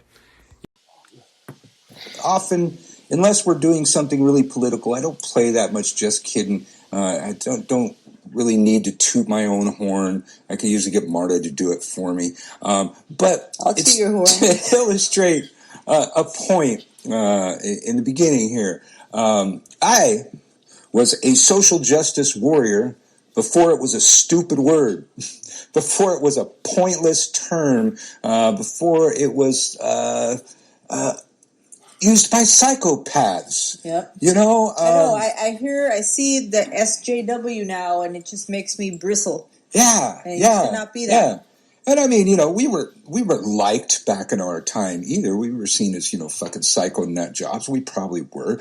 But they're making us seem moderate. Yeah. Well, I remember back during that time when we were doing that, 1996 was the Food Not Bombs gathering, and it was the 50th anniversary of the United Nations. One of the only times that United Nations peacekeeping troops were deployed on U.S. soil, and most people don't even know it happened. And the reason they were deployed on U.S. soil was to protect the people in the meeting from me and my fucking friends. The Food Not Bombs International fucking gathering in San Francisco, 1996. The Summer of Love and Rage, I believe it was called at the time.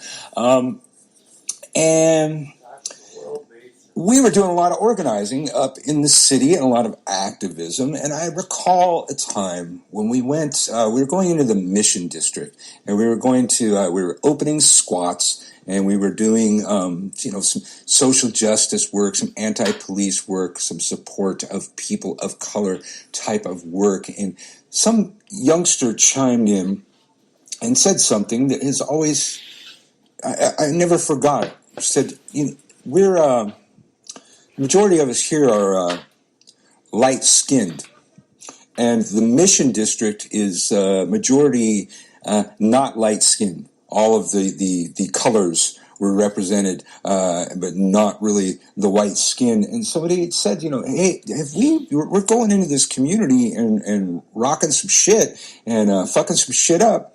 Has anybody gone into this community and asked the people in this community what they want? Yeah. Or are we deciding for them what they want? Exactly. And the room just fell silent.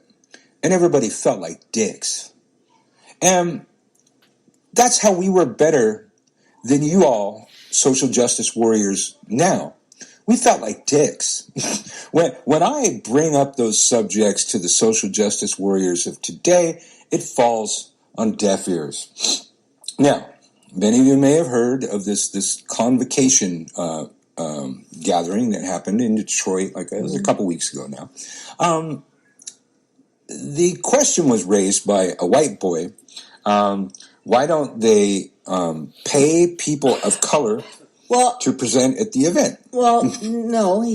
Specifically what happened was he took issue with a ritual that Utu witch doctor was going to go there too. who's white, Yeah. but he Utu witch doctor, or we should say witch doctor Utu yeah. is operating from a system that he created. It's his system. He's not borrowing anything. He's not culturally appropriating anything. Nothing of the fucking kind there. And so it was unfortunate that this dude Finn chose that particular example to bring this up. But one of the things he said is they should be paying people of color to present. Battery low. Is paid. And first of all, there was a problem there. And second of all, the event was where nobody is paid. And first of all, there was a problem there. And second of all, the event was they used words like pagan community. Go back. Operating from a system that he created.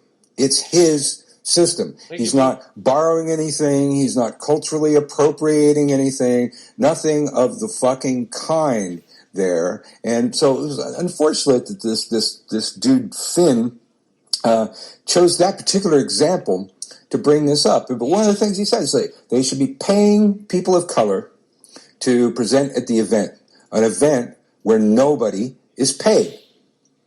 And first of all, there was a problem there. And second of all, the event was they used words like pagan community. They if you looked at the webpage, the main thing on there was like Tree of Life Kabbalah stuff. There was nothing. Let me correct you. Yeah. He wasn't saying they should be paying people of color. He was saying they should have hired a person of color to do this ritual that Utu was doing. And then it came out that they're not paying. He wasn't saying that they should be paying them. He was saying they should be hiring them. Yeah. And then he was told, well, they're not, nobody gets paid. And then he was saying, well, since Convocation is a 501c3, there's plenty of opportunities for them to get grant money and then pay people. And then somebody said, so they should be not just paying the people of color. And he goes, no, they should be paying disabled people too. And transgender and gay people and all, all of those things that I just said, I support all those people. But people, these fucking social justice warriors use these little buzzwords. They don't really support any of these fucking things. They're right there. You're like using people of color, using transgender people, using LGBTQ people for a weapon. They're weaponizing these fucking people, or these terms. This person that raised this, it may have been LGBT, I don't know, but he was none of these things. And I posed the question several times. Did you ask any people of color if they had this problem? You're taking on this fucking battle for them without asking them. And the other thing is, Utu's already been through all that with PantheaCon a year ago. If this person had bothered to do any and he was invited to Convocation as a result of what happened to him at PantheaCon. So obviously the organizers of Convocation think it's fine for him to be doing that. Yeah. And he didn't even bring it up to the organizers of Convocation or whether they're POC or not. He just didn't even bring it up to anybody except on this forum. And now, maybe if the event was billed as hoodoo or conjure or one of those other words, maybe there might have been a point. But I went and looked, and it was like general pagan shit and a lot of Kabbalah stuff. They were doing stuff from the Tree of Life and stuff like that. So it was an event. They're all Jewish. I don't know if any of them were Jewish. In Kabbalah was a special piece of Jewish mysticism only practiced by the priesthood. Appropriating from those words, those God names, those Hebraic God names that are spoken so fucking off the cuff were only to be spoken by the priesthood, the Kabbalah priesthood. And here you are, culturally appropriate. But I guess it's okay because the Jews are white, right? But they're not. Well, they do. I mean, well, there are white Jews. I look like I'm white. Yeah, but the people of Israel, they're a bit darker skinned, and there are plenty of African. Like Nigeria has a lot of Jews. Ethiopia too. Oh, I'm sorry. You know what? I think it was Ethiopia more than that. Of course. Yeah, you're right. So I don't know. I was a social justice warrior before most of these people were a fucking sperm. And so the point that some of these organizers were bringing up is like, you're beating a dead horse. Like, this bullshit was already visited a year ago. They decided that they're going to invite Utu. They obviously don't have a problem with it, and he would not back down. Yeah. I mean, he wasn't. I'll hand it to him. He was not being disrespectful or inflammatory or anything, but he wouldn't back down. Like, no matter what, anybody, no matter, even if it was a person of color telling him that he's totally, that Utu's qualified, and they already went over this, they already discussed it, and he's okay, he gets passed or whatever, he wouldn't listen. He still just kept maintaining, like, beating that horse. And it was probably totally racist of me, but every person that supported his opinion, I went to their Facebook page to look at their profile picture to see if there was, in fact, a person of color. There was one in the entire fucking discussion supporting this person's opinions. People of color didn't seem to have a problem with it. Nobody there was presenting hoodoo and conjure stuff, but it was all thrown on Utu's lap. And he has his own tradition. And furthermore, he's initiated in voodoo. And he's supported by a lot of people of color. Yes. And so, I don't know. I think... And he's been, spent most of his life researching and educating himself on these topics. It wasn't just some, like, white dude who came in from out of nowhere. Like, oh, I could do this ritual. And 9 times out of 10, and I don't really know 1 time out of 10 that's not, but I don't like to use absolutes. The SJWs taking on this mantle are white. They're white people. And it takes me all the way back to 1996. Like, did you ask the people of color what they want? Did you ask them what they're offended by? And part of the problem is, you fucking PC fucking SJW warrior fucking bitches out there don't want to study things like the art of war because war's bad, okay? If you want to be somebody's ally, that's part of the art of war. That's written into the rules of war. There are rules that go along with that. If you're an ally, you do not get to dictate the battle or the terms of the battle. The person you're allied with, the person whose side you took, they dictate the battle, and you show up to the fucking battle. They tell you, here's where we're going to fucking hit, and you show up, and you hit there. You don't get to start new fucking battles as part of the goddamn alliance. That's not the way it works when you join somebody else's side as a fucking ally. But again, it's not PC to study fucking war, even when you want to use the terminologies thereof. What? What are you going to say? I have to go to the bathroom. Oh, well, thanks for sharing that. Well, I think you're going to have to wait in line. I think the boy just went up there. Unless you're going to use another one. We got several bathrooms.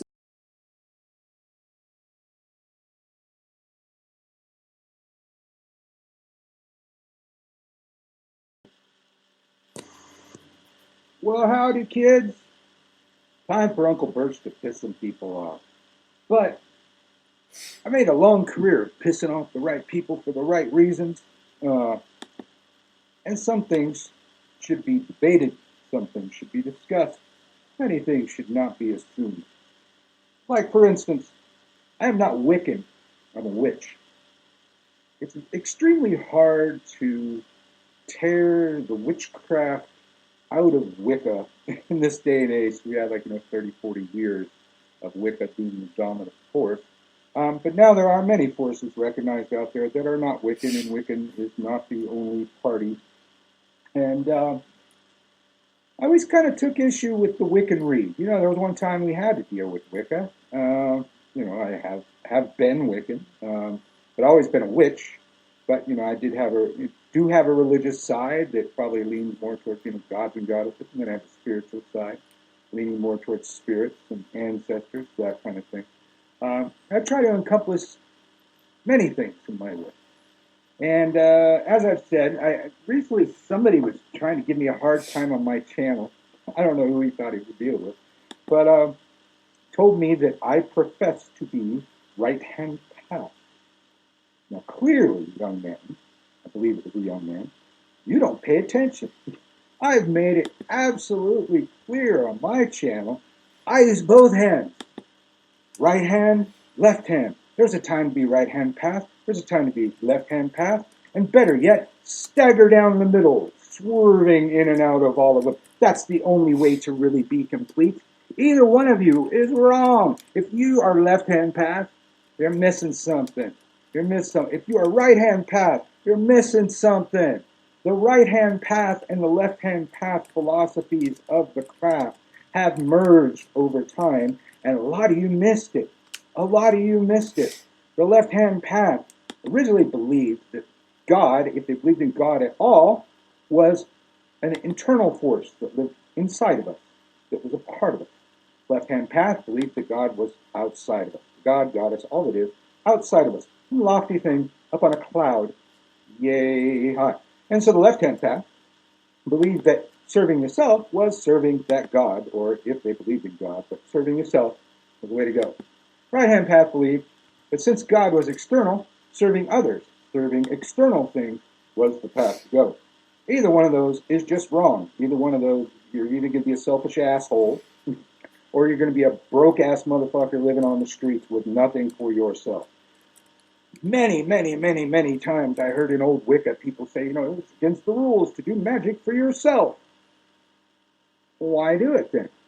Do I just want to sit around all day having people bleed all over me and tell me their sob stories and fix them for people? I'm not saying, I don't like my work, but if that was all I did with my craft, I'd be angry and bitter. Broke, and on the streets.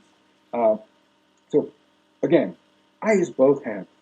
It takes both hands to make this cool little triangle thing that I use so often.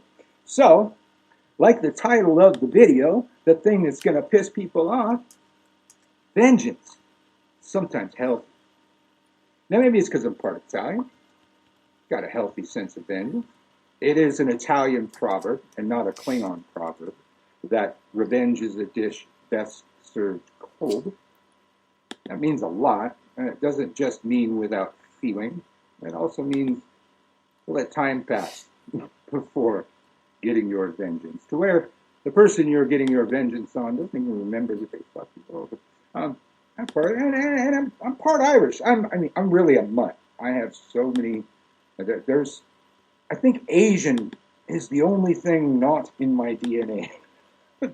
I find my DNA is from so many different countries, and even a bit of African too. But that's a whole other story. So maybe it's my bloodline. I don't know. Maybe it's because I'm a realist. I don't know. But I always kind of debated with the Wiccans about their whole Wiccan Reed thing, about harming none.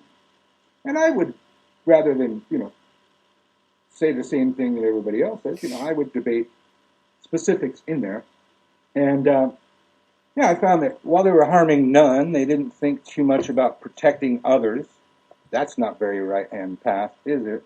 And then the harming of the self seems to be permissible in that philosophy. In other words, harm none, do what you will, kind of means turn the other cheek. And then you have two cheeks that are slapped. And somehow, you think you're a better person because you let somebody slap you twice? Not in my world, man. No, that ain't gonna happen. So, those of you that have been on my channel probably have come to know that Uncle Birch will come out and say things that are not oft said. I spend most of my time saying things that are not oft said. I don't have a whole lot of patience for repeating the status quo, repeating the party line, saying shit that somebody else has already said. So I challenge you to find another video of this kind that says vengeance is sometimes healthy. And here's why. Thinking about that, not harming the self thing. There are some times a person just fucks you over. Fucks you over, fucks up your life, maybe endangers you, endangers your family, endangers your loved ones. And you're just supposed to let that go, I guess, if you're wicked. And then there's sometimes somebody will violate you or rob you, take something from you. Now, I don't know, maybe it's just me, maybe it's how I am. Those things stick in my craw. Those things never go away.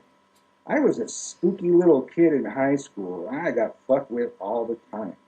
Eventually, I was spooky enough to where most of the kids in my high school were too scared to fuck with me.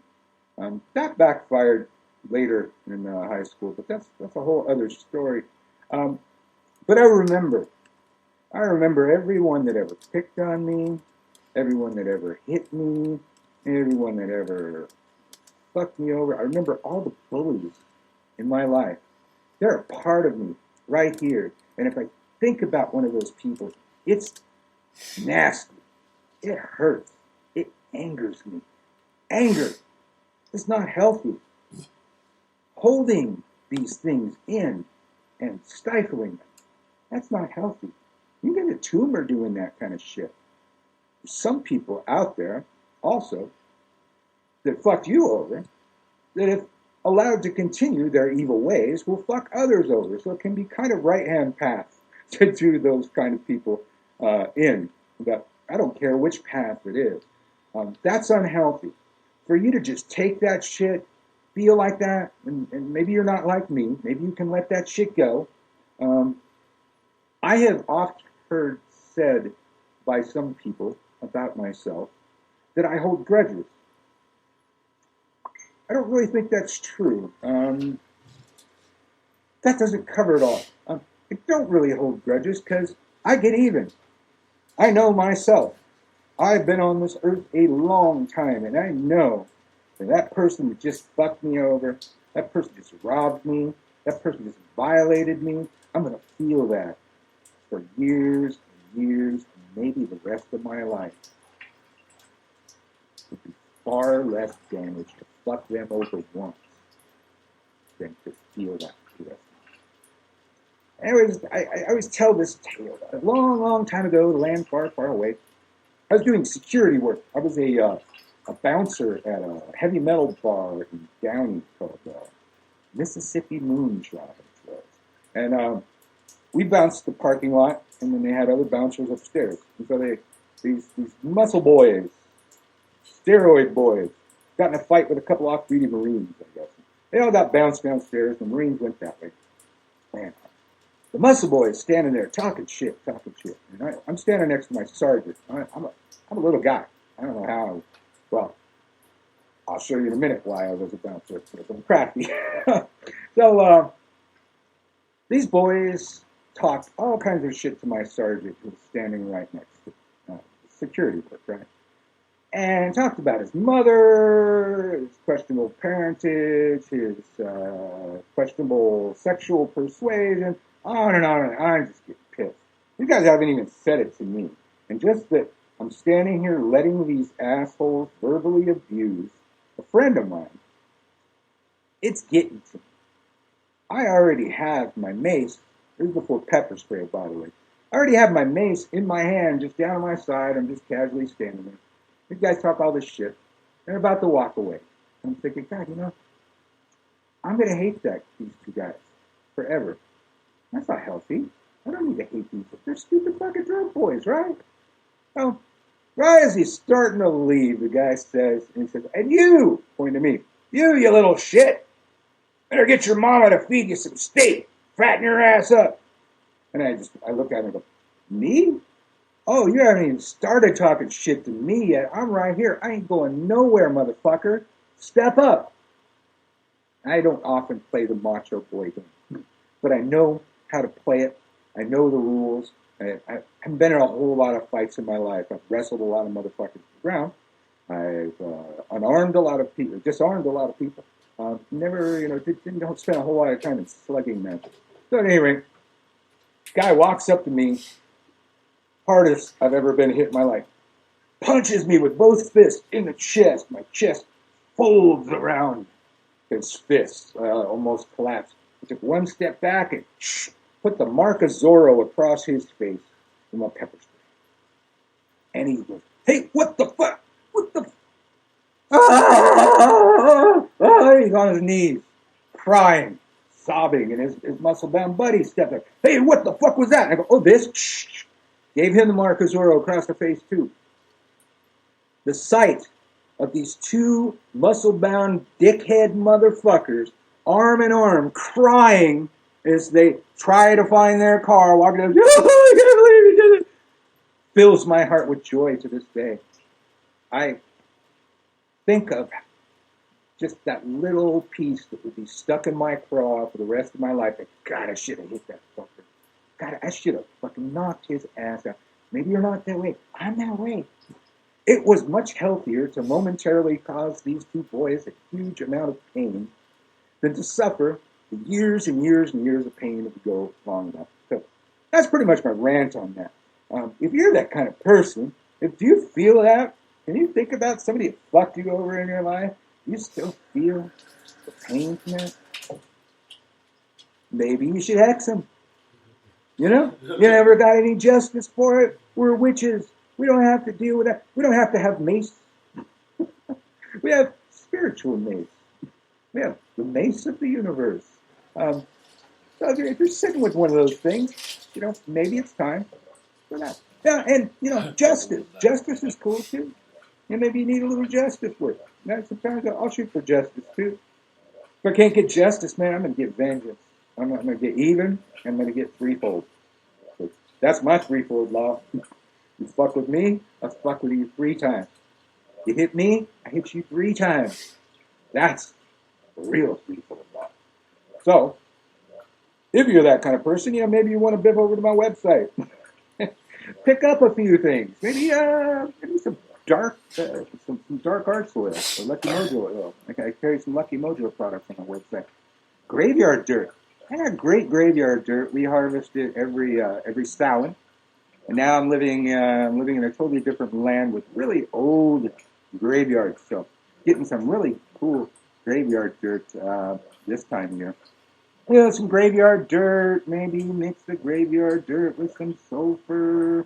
Get an image of the person. Bury him in a little box with graveyard dirt. Piss on the grave. That kind of thing.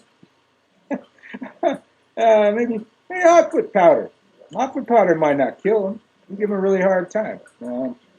Plenty of spells you can do. Maybe you want to stock up on some black candles. There's lots of things on my website. And probably a lot of descriptions. And definitely, when you get on the Lucky Mojo products, you can go to the internet and search all kinds of stuff on those recipes because they're classical recipes. But a lot of mine are classical recipes too. A lot of the oils I make have been made for hundreds and hundreds of years by practitioners of witchcraft, hoodoo, conjure. Just so you know, I am studying hoodoo. I am taking a hoodoo course, and I am always fascinated by the connections, the similarities, like a crossover.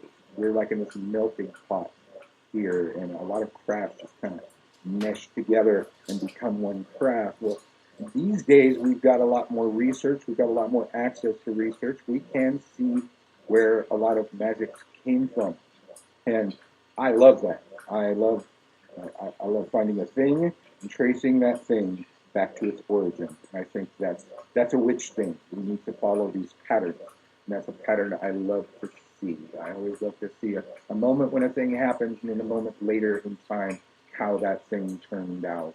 And I love that with magic. And having said that, I think I've said this in another video. Wicca is not the only party anymore, and it's fading. There's more people identifying themselves as witches than Wiccans these days. There's a huge separation going on between those, and many witches that don't want to call themselves Wiccans, and many Wiccans that don't even do witchcraft at all, which I don't even know why you would take on that title if you don't get it through magic. But Nowadays, man, there's all kind of shit, all kind of stuff came to the party. And hoodoo's a big one out there. Hoodoo's been on the rise for a while. Hoodoo and conjure, and guess what? No Wiccan read, nothing like that. A healthy sense of ethics, but no rules against doing anything to anyone. So, do you think your little Wiccan read's going to keep you safe? Uncle Bert's here to tell you, no, you got another thing coming. But remember that. Get your vengeance. Don't get mad. Mad is unhealthy, yet even. Vengeance can be healthy. Earlier, when you talked about criminality and creativity trends in men peaking at 14, it reminded me of something you said. I think it was Joe Rogan talking about SJWs and how they create their own chaos, talking about how adolescents have this drive to change the world.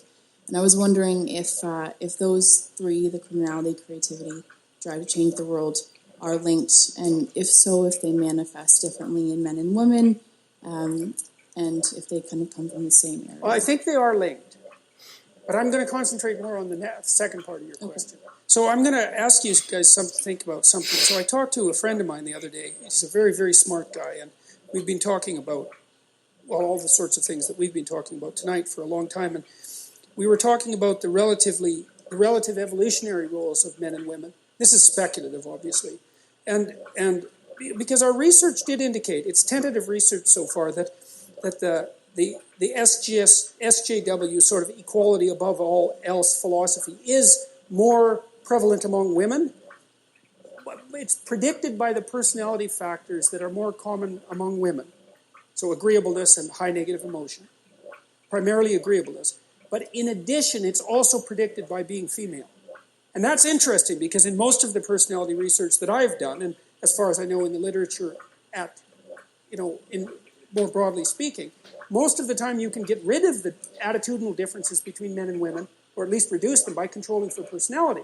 So if you take a feminine man and a masculine woman, then, the poles reverse. That didn't seem to be the case with political correctness.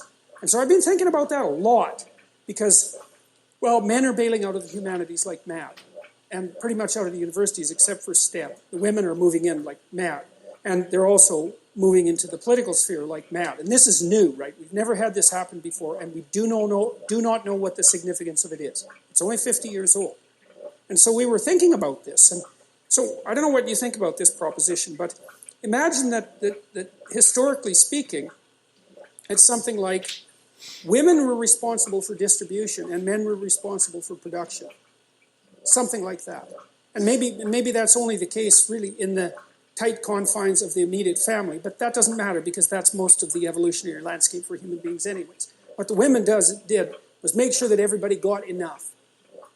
Okay, and that seems to me to be one of the things that's driving, at least in part, the SJW demand for equity and equality. It's like, let's make sure everybody has enough. It's like, well, look, fair enough, I mean, you can't argue with that. But there's an antipathy between that and the reality of differential productivity, because people really do differ in their productivity. So, all right, so to answer your question fully, I do think that the rebellious tendency of adolescence is associated both with that criminality spike, especially among men, and with creativity. Yes. I think that the SJW phenomenon is different, and I think it is associated, at least in part, with the rise of women to political power. And we don't know what women are like when they have political power, because they've never had it. I mean, there's been queens, obviously, and that sort of thing. There's been female authority figures, and females have wielded far more power historically than feminists generally like to admit. But this is a different thing. We don't know what a truly female political philosophy would be like. But it might be, especially if it's not been well examined and it isn't very sophisticated conceptually. It could easily be, well, let's make sure things are distributed equally. Well, yeah, but sorry, that's just not going to fly. Do you think in terms of the West or the SJWs, and we talked about last lecture as well, creating chaos when there is none, otherwise it'd be static, do you think there would be any validity in saying that in a country like Canada where we're pretty gender equal, is there any merit to thinking SJWs are trying to create chaos even when there arguably is none on a mass level, obviously there's still problems. Why would they do that? Otherwise, it would be static, and that drive. Well, it wouldn't. But I'm so just I wondering. I read this quote once, and I don't remember who said it. It might have been Robert Heinlein, for crying out loud, science fiction author. That springs to mind, but it probably wasn't. And the proposition was that men tested ideas and that women tested men, and I kind of like that. There's something about that, you know. And now, obviously, it's an overgeneralization, but we also don't know to what degree women test men sheerly through provocation. It's a lot, because, like, if you want to test someone, you don't have a, like, little conversation with them. Like, you poke the hell out of them, and you say, okay, like, I'm going to, like, go after you and see where your weak spots are. And it seems to me that in this constant protest and use of shame and all of that goes along with this sort of radical movement towards egalitarianism, that there's a tremendous amount of provocation. And, God, I'm going to say this too, even though I shouldn't. But you know, I don't believe this, but I'm trying to figure it out. You know, I thought it was absolutely comical when 50 Shades of Grey came out. I just thought that was just so insanely comical that at the same time, there's this massive political demand for, like, radical equality and say, with regards to sexual behavior, and the fastest selling novel the world had ever seen was S&M Domination, right? It's like, oh, well, we know where the unconscious is going with that one, don't we? And sometimes I think, like, because one of the things that I've really tried to puzzle out, and it's not like I believe this, right? I'm just telling you where the edges of my thinking have been going, is that you have this crazy alliance between the feminists and the radical Islamists that I just do not get. It's like the feminists, it's like why they aren't protesting nonstop about Saudi Arabia is just completely beyond me. Like, I do not understand it in the least. And I wonder, too, I just wonder, bloody well, this is the Freudian in me, is like, is there an attraction, you know, is there an attraction that's emerging among the female radicals for that totalitarian male dominance that they've chased out of the West? And I mean, that's a hell of a thing to think, but after all, I am psychoanalytically minded, and I do think things like that. Because, like, I just can see no rational reason for it. The only other rational reason is that, well, the West needs to fall, and so the enemy of my enemy is... exactly. Now, what is it?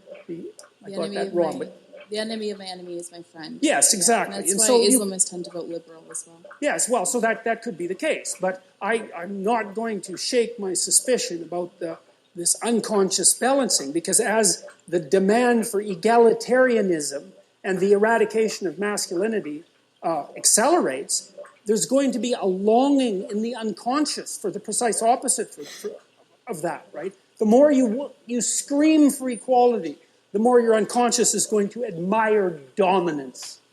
And so, well, that's how you think if you're psychoanalytically minded. And, you know, I'm a great admirer of Freud. He knew a hell of a lot more than people like to think.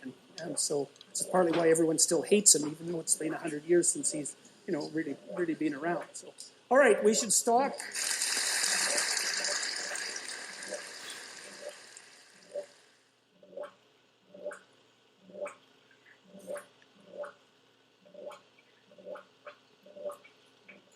CIBC Aventura. Hi, we're thinking about going to Morocco. Oh, great choice. But there's an idea that emerged in the West, and the idea is that the state is regulated by the ethic of the individual. And so that the individual has intrinsic value, and that value is predicated on the recognition of the individual's capacity to generate order out of chaos. And that's the identity with God that was implanted, so to speak, in human beings at the beginning of time, according to our founding, let's call them mythologies. There's something about that that's right. Now, if we lose that, we're going to suffer for it, man. We're going to suffer for it.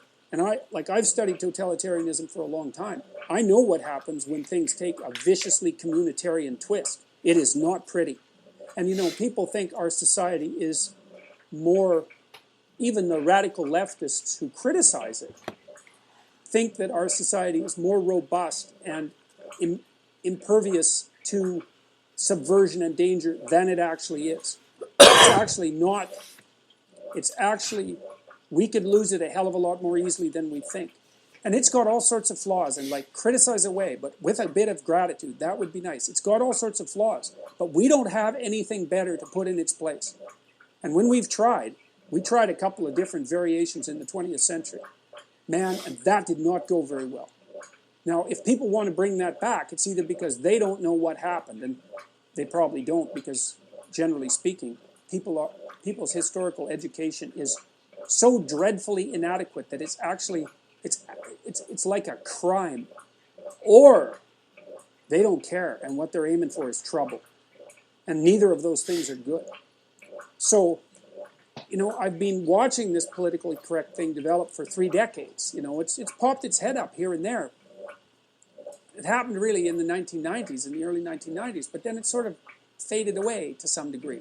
But right now, man, it's back with a vengeance. You know, in Bill C-16 in Canada, that's going to pass. And that is the first piece of legislation ever put in place in Canada that compels speech. And the Justice Minister curses on her head. The Justice Minister is refusing to, and her coterie of minions are refusing to implement a perfectly reasonable amendment that was proposed by Senator Don Plett to reword the Canadian Bill of Rights to ensure that Bill C-16 doesn't interfere with free speech. And they refuse to do it. Why? Because equity trumps everything. Equality trumps everything. And that's not good. To put it simply, that is not good. And so people need to wake up and see what's happening. And they need to start watching what their children are being taught.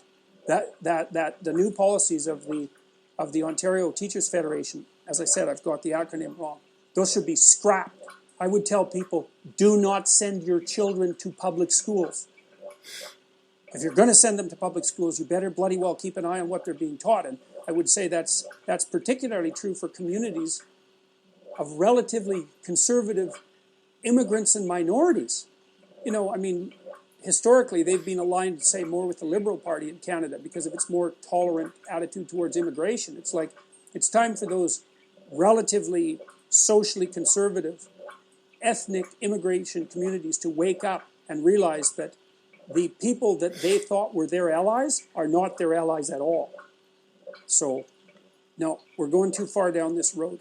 It's not a good idea. And it's happening a lot faster than people think. So, it's time for people to wake up. Jesus, you know, I've talked to the Conservatives, the leadership, many of the people who ran for the leadership federally. I've talked to the provincial Conservatives in Ontario. The provincial Conservatives were too afraid to have me come and talk to their caucus. Think about that. They think I'm too... because, you know, their theory, I guess this is Patrick Brown's strategy, is if they just shut the hell up and hide in the corner, Kathleen Wynne will flame out and they'll win the election. It's like, well, maybe and maybe not, but that's no strategy of courage. It's like the conservative types, even the liberals, the classic liberals, have to get out there and say, look, what's happening on the radical end of the political spectrum, that is not good. We need to do something about it. But they're too afraid. The conservatives are afraid that they will be targeted as individuals, mobbed by the social justice warriors online, and taken out. And so they don't say anything. It's not even the social conservatives who won't say anything. It's like mainstream liberals who won't say anything. Well, as soon as people... So now the journalists are censoring themselves. They've already told me that. The politicians are censoring themselves. It's like, what the hell? What's going on? And what's really awful about it is it's a very small minority of people who are basically producing this movement forward. Probably no more than about 5% of the population.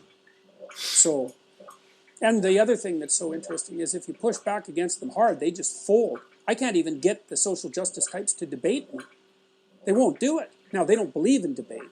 So why would they debate? They only believe in power. But like when I went to Queen's University to talk to the law students there about Bill C-16, from what I gathered, all of the law professors were invited to debate me. Now think about it. I'm not a bloody lawyer. I'm no law professor. I'm talking about legislation. Like a good lawyer should have been able to come out and just have twisted me into knots and sent me home in a cast. And they couldn't find a single bloody professor to come out there. So Bruce Pardy, who's a professor, had to come out and play devil's advocate. So They're not. There's no debate there. There's no discussion. So this small minority, they're well situated. They have a philosophically driven agenda. They're motivated personally by resentment and power. But there aren't that many of them, and they're bloody cowardly. And if you face them down, they'll run away. So I would say we should face them down before they continue to wreak the kind of havoc that they're already wreaking on our society. And we could certainly start with Kathleen Wynne and her coterie of radical postmodernists. So should chase every single liberal, every single provincial liberal should be taken out of the Ontario legislation in the next election. That would be a good outcome. That would be a message. It's like, don't muck about with the structure of the family. There's a start. So, yeah, well. But the thing is, people are afraid.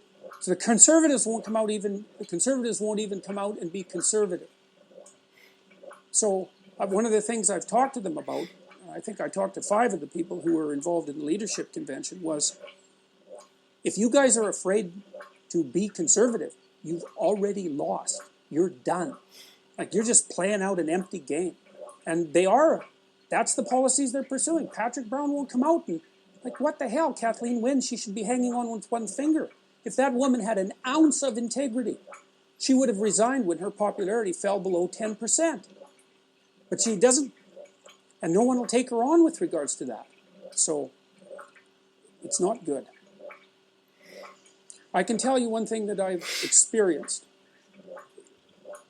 If you're not happy with the kind of policies that your company is putting in place, or the bureaucracy that you work in, or your government, or any of those things, if you're not happy about it, and you wait,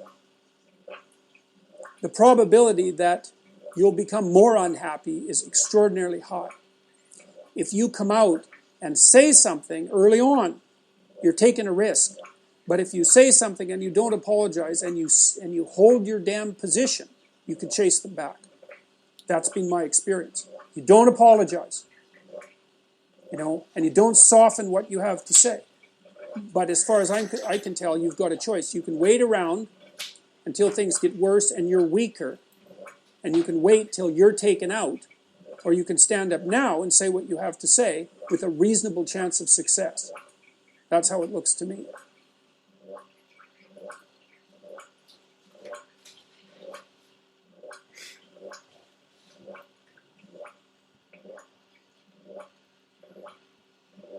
The postmodernists have hijacked that observation to say that, well, there's no real stability in viewpoint or value. And also that value systems in and of themselves are oppressive and always pit the oppressor against the victim, and so should be dispensed with. Well, that's the fundamental claim of postmodernism. Value systems should be dispensed with because they cause oppressor and oppressed. But the problem with that is that without a value system, you have nothing to live for. There's no value in anything. It eliminates your responsibility if you don't have a value system, so that's a plus. But without up and down, there's no movement up. There's no motive force forward. There's nothing positive to push back against the suffering that's intrinsic in life. And, of course, the postmodernists also don't take into account the fact that value hierarchies, or power structures, for that matter, can be predicated on competence, not just oppression, competence and ability, and skill and talent and beauty and all sorts of things that seem to be intrinsically worthwhile. And also that there's a multiplicity of value structures within a complicated society like ours. So even if you are oppressed by one standard, which is almost certainly to be the case, because you're too ugly, or you're too fat, or you're too stupid, or you're, or your skin color disadvantages you, or you're estranged sexually, or like there's an indefinite number of ways that you don't measure up, and that society is somehow set against you with a critical eye. But then there's a very large number of games you could play, and just because you're a loser in one of them, or 2 of them, or 10, doesn't mean you have to be a loser in all. And the postmodernists don't take that into account. They consider the value structure, that's the patriarchy, and it's universally oppressive, and all the victimized people are the same. It's like, no, they're not. It's wrong. It's foolish. It's unidimensional. It's low resolution. It's pseudo-intellectual. And it's absolutely... It dominates the universities. because you can learn it in about a week. You sound like an intellectual to outsiders, and you don't have to do any work, any real thinking. Perfect solution. So in your speech, you spoke about Milo, and one of the things that you compared him to a jester, and you said that he's a jester, and I suppose in that analogy, society's the king, whereas the jester is the only person who could actually be a provocateur and actually say things that the normal public couldn't say around the king. It's a trickster figure, archetypally speaking. And Carl Jung regarded the trickster as the precursor to the savior. And it's a very complicated idea. What it basically means is that in order to find your genuine voice, or even to move the truth forward, you have to be willing to be a fool. Because you don't know enough, really, to speak on behalf of the truth. And so by even attempting to do so, you're going to put yourself in an awkward position and make mistakes, right? And so you have to be willing to do that. And so that's really Milo's position. He's a provocateur. But many of the people who are coming out in support of free speech, let's say, are comedians. Joe Rogan's a good example. You know, and I think it's because, and one of the things that's really interesting about comedians is that comedians say what everyone is thinking, but won't say. And that's why people laugh. It's like, what's his name, that Canadian comic who's always making racial jokes. The Indian Russell? Russell Peters. Yeah, I mean, it's so interesting to watch him because he goes in front of 60,000 people. It's like a UN wherever he goes. And every group is waiting to be insulted and just hoping it will happen. So are provocateurs now the free speech activists in, let's say, in the public eye? Because they're the only ones who actually have not only guts to do it, but they could say stuff and they could almost get away from serious public scrutiny. Yeah, well, the thing is they also tend to include themselves in the joke. That's the thing about a comedian. You know, he won't say you're stupid. He'll say we're stupid, and here's how. And then maybe he'll use himself as a classic example. And everybody goes, oh yeah, we really are stupid like that. One of the most challenging parts of meditation is what's sometimes called the dark side of the mind. This is a fascinating, it's like really a cool high-level conversation that you get to sit in on, you know? The thing I like about Jordan Peterson, I've noticed whenever I watch his interviews, he thinks, like sometimes, like if someone asks him a question, you'll see him stop and think to really see, you know, where he's going. Whereas like a dumb guy like me, I just start talking and I'm like, I'll eventually think of something. It'll turn out good. He knows exactly what he's saying. You know, especially in regards to like Marxist history and things that he gets very upset about. You know, he's having these conversations like literally on a daily basis. So he's going over a lot of these grievances and a lot of the material he talks about. He's going over it a lot. So he's got that shit bolted down. And he got in trouble too with the Human Rights Commission in Ontario. Yeah, he got in trouble because they were going to force people to use compelled pronouns. And there was some weird language that he didn't like about the way they could enforce it or what they were asking people to do. And then it got to the point where we're saying, well, we're talking about made-up words now. Like, it gets to a certain point where people people are fucking self-indulgent. We all know it. But there's also the other side of it says, well, people also should be able to express themselves as freely as you guys get to do on stage. Why can't they do that with their name or their gender or, you know, whatever the fuck they want? And why do you care? If it's so simple to just say whatever the fuck they want you to say. You know, it's just a name, right? Zur or all those. There's like but Jordan was like, there's 78 different ones now. Yeah, like you can't do this. Like this is chaos. And I'm very pro-trans. Like I'm you can do whatever the fuck you want to do. Yeah. But it's the same as like on stage. I can do whatever the fuck I want to do on stage, but that doesn't mean you have to come see me. Yeah. And it's the same thing. If you want to be called Zur, I don't even know what the fuck that is. So I'm accidentally going to call you her or him. Yeah, that can definitely happen, and you can't get upset at that. No one knows what the fuck a Zur is. And plus, like it's, if you get it wrong, it's an accident. Right, but you know, like there's a difference between you being on stage because this is like a choice with your life, right? You decided to be a comedian. There's an argument there, right? And then the other side is, well, they didn't have a choice. They feel compelled, like they actually are of the other gender, and their brain is wired like the other gender, and their body just isn't what they're supposed to have, and it's fucking with their head. Got it. Okay, I'm cool with that too. You know, like I don't. It's fine. Like as long as you're not interfering with other people's lives because of your choices. Like if you're not fucking with me. Like, I don't have to do anything. I just have to call you she now. Okay. Yeah. Okay. As long as I know, Yeah. I'm comfortable. Why would you bully someone on purpose? You know it's going to fuck with them. Yeah. His problem was that he didn't want it to be compelled because then he could get in trouble if you fuck up. Exactly. And this is what he's talking about. He has no problem calling a male who transitions to a female a girl or she or her. But he's like, you can't compel me to use these made up words, because at a certain point when these things get rolling, they become contests and they become this battle. It's an idea battle. Like, which side are you on? And they try to win. It's one of the problems that I have with police officers and even the court system, that what happens when you get a prosecutor and a defense attorney is there's a contest going on. And these guys, they're involved in this contest multiple times a week with a bunch of different cases, and they're moving things around all the time, but they're constantly trying to win. This is what they're trying to do. When a cop pulls you over and he gets you for something, he's trying to arrest you. He's trying to win. Yeah. Like, we're playing a game now. You know, he's allowed to play this game, and this is what he's supposed to do. And, you know, he's got every right to do it, so he's going to search your home, and he'll shoot your dog because you have weed. And this is where all this stuff comes from. This insane justification for these ridiculous acts comes from the fact that you've been given a set of rules in order to participate in this game. But the game, you know, when it comes to, like, things like compelled pronouns, and when it comes to, like, pushing the envelope further and further and further, at a certain point in time, you can't say, no, you can't make up a new language, okay? Agreed? Yeah. Okay, you can't make a new language. You know, I don't have to learn, you know, fucking Mikey language and Petey language and Tommy language. So let's just agree on the words we use. How many different new words do you have? Boil them down to one. Get back to me.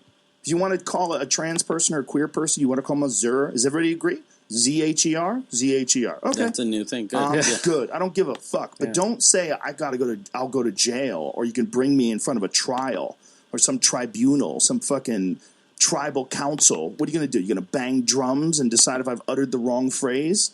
But who are these guys to judge also? Because Mike didn't tell you, but one of the judges on that tribunal who was saying, oh, you're a piece of shit for making fun of a kid, after that was found to have kiddie porn. He was some kind of child molester, and he was judging that he was too shitty to a kid. There were two people at the Human Rights Commission in Quebec. There were one of them was the president that had to resign, that he had paid off a 13-year-old girl 15 years ago to not tell anyone that he had had sex with her.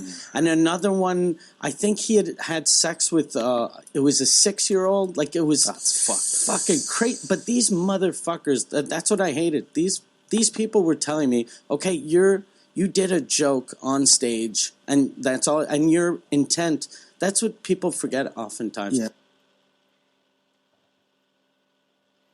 Keep your head. There's absolutely no reason to get upset about anything, right? It doesn't matter. It's best to let the unreasonable opposition speak, because they manifest themselves as unreasonable, and then everyone can see it.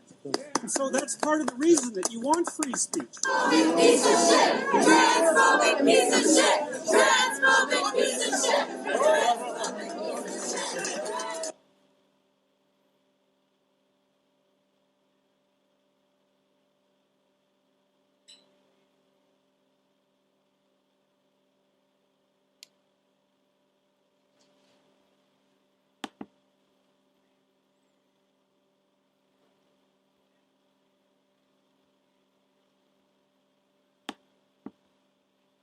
Bother with this strange old book at all, and that's a good question. You know, it's a contradictory document that's been cobbled together over thousands of years. It's outlasted kingdoms, many kingdoms. You know, it's really interesting that it turns out that a book is more durable than stone. It's more durable than a castle. It's more durable than an empire. And that's really interesting, you know, that something in some sense so evanescent can be so long-living. So there's that. That's kind of a mystery. I'm approaching this whole scenario, the biblical stories, as if they're a mystery, fundamentally, because they are. There's a lot we don't understand about them. We don't understand how they came about. We don't really understand how they were put together. We don't understand why they had such an unbelievable impact on civilization. We don't understand how people could have believed them.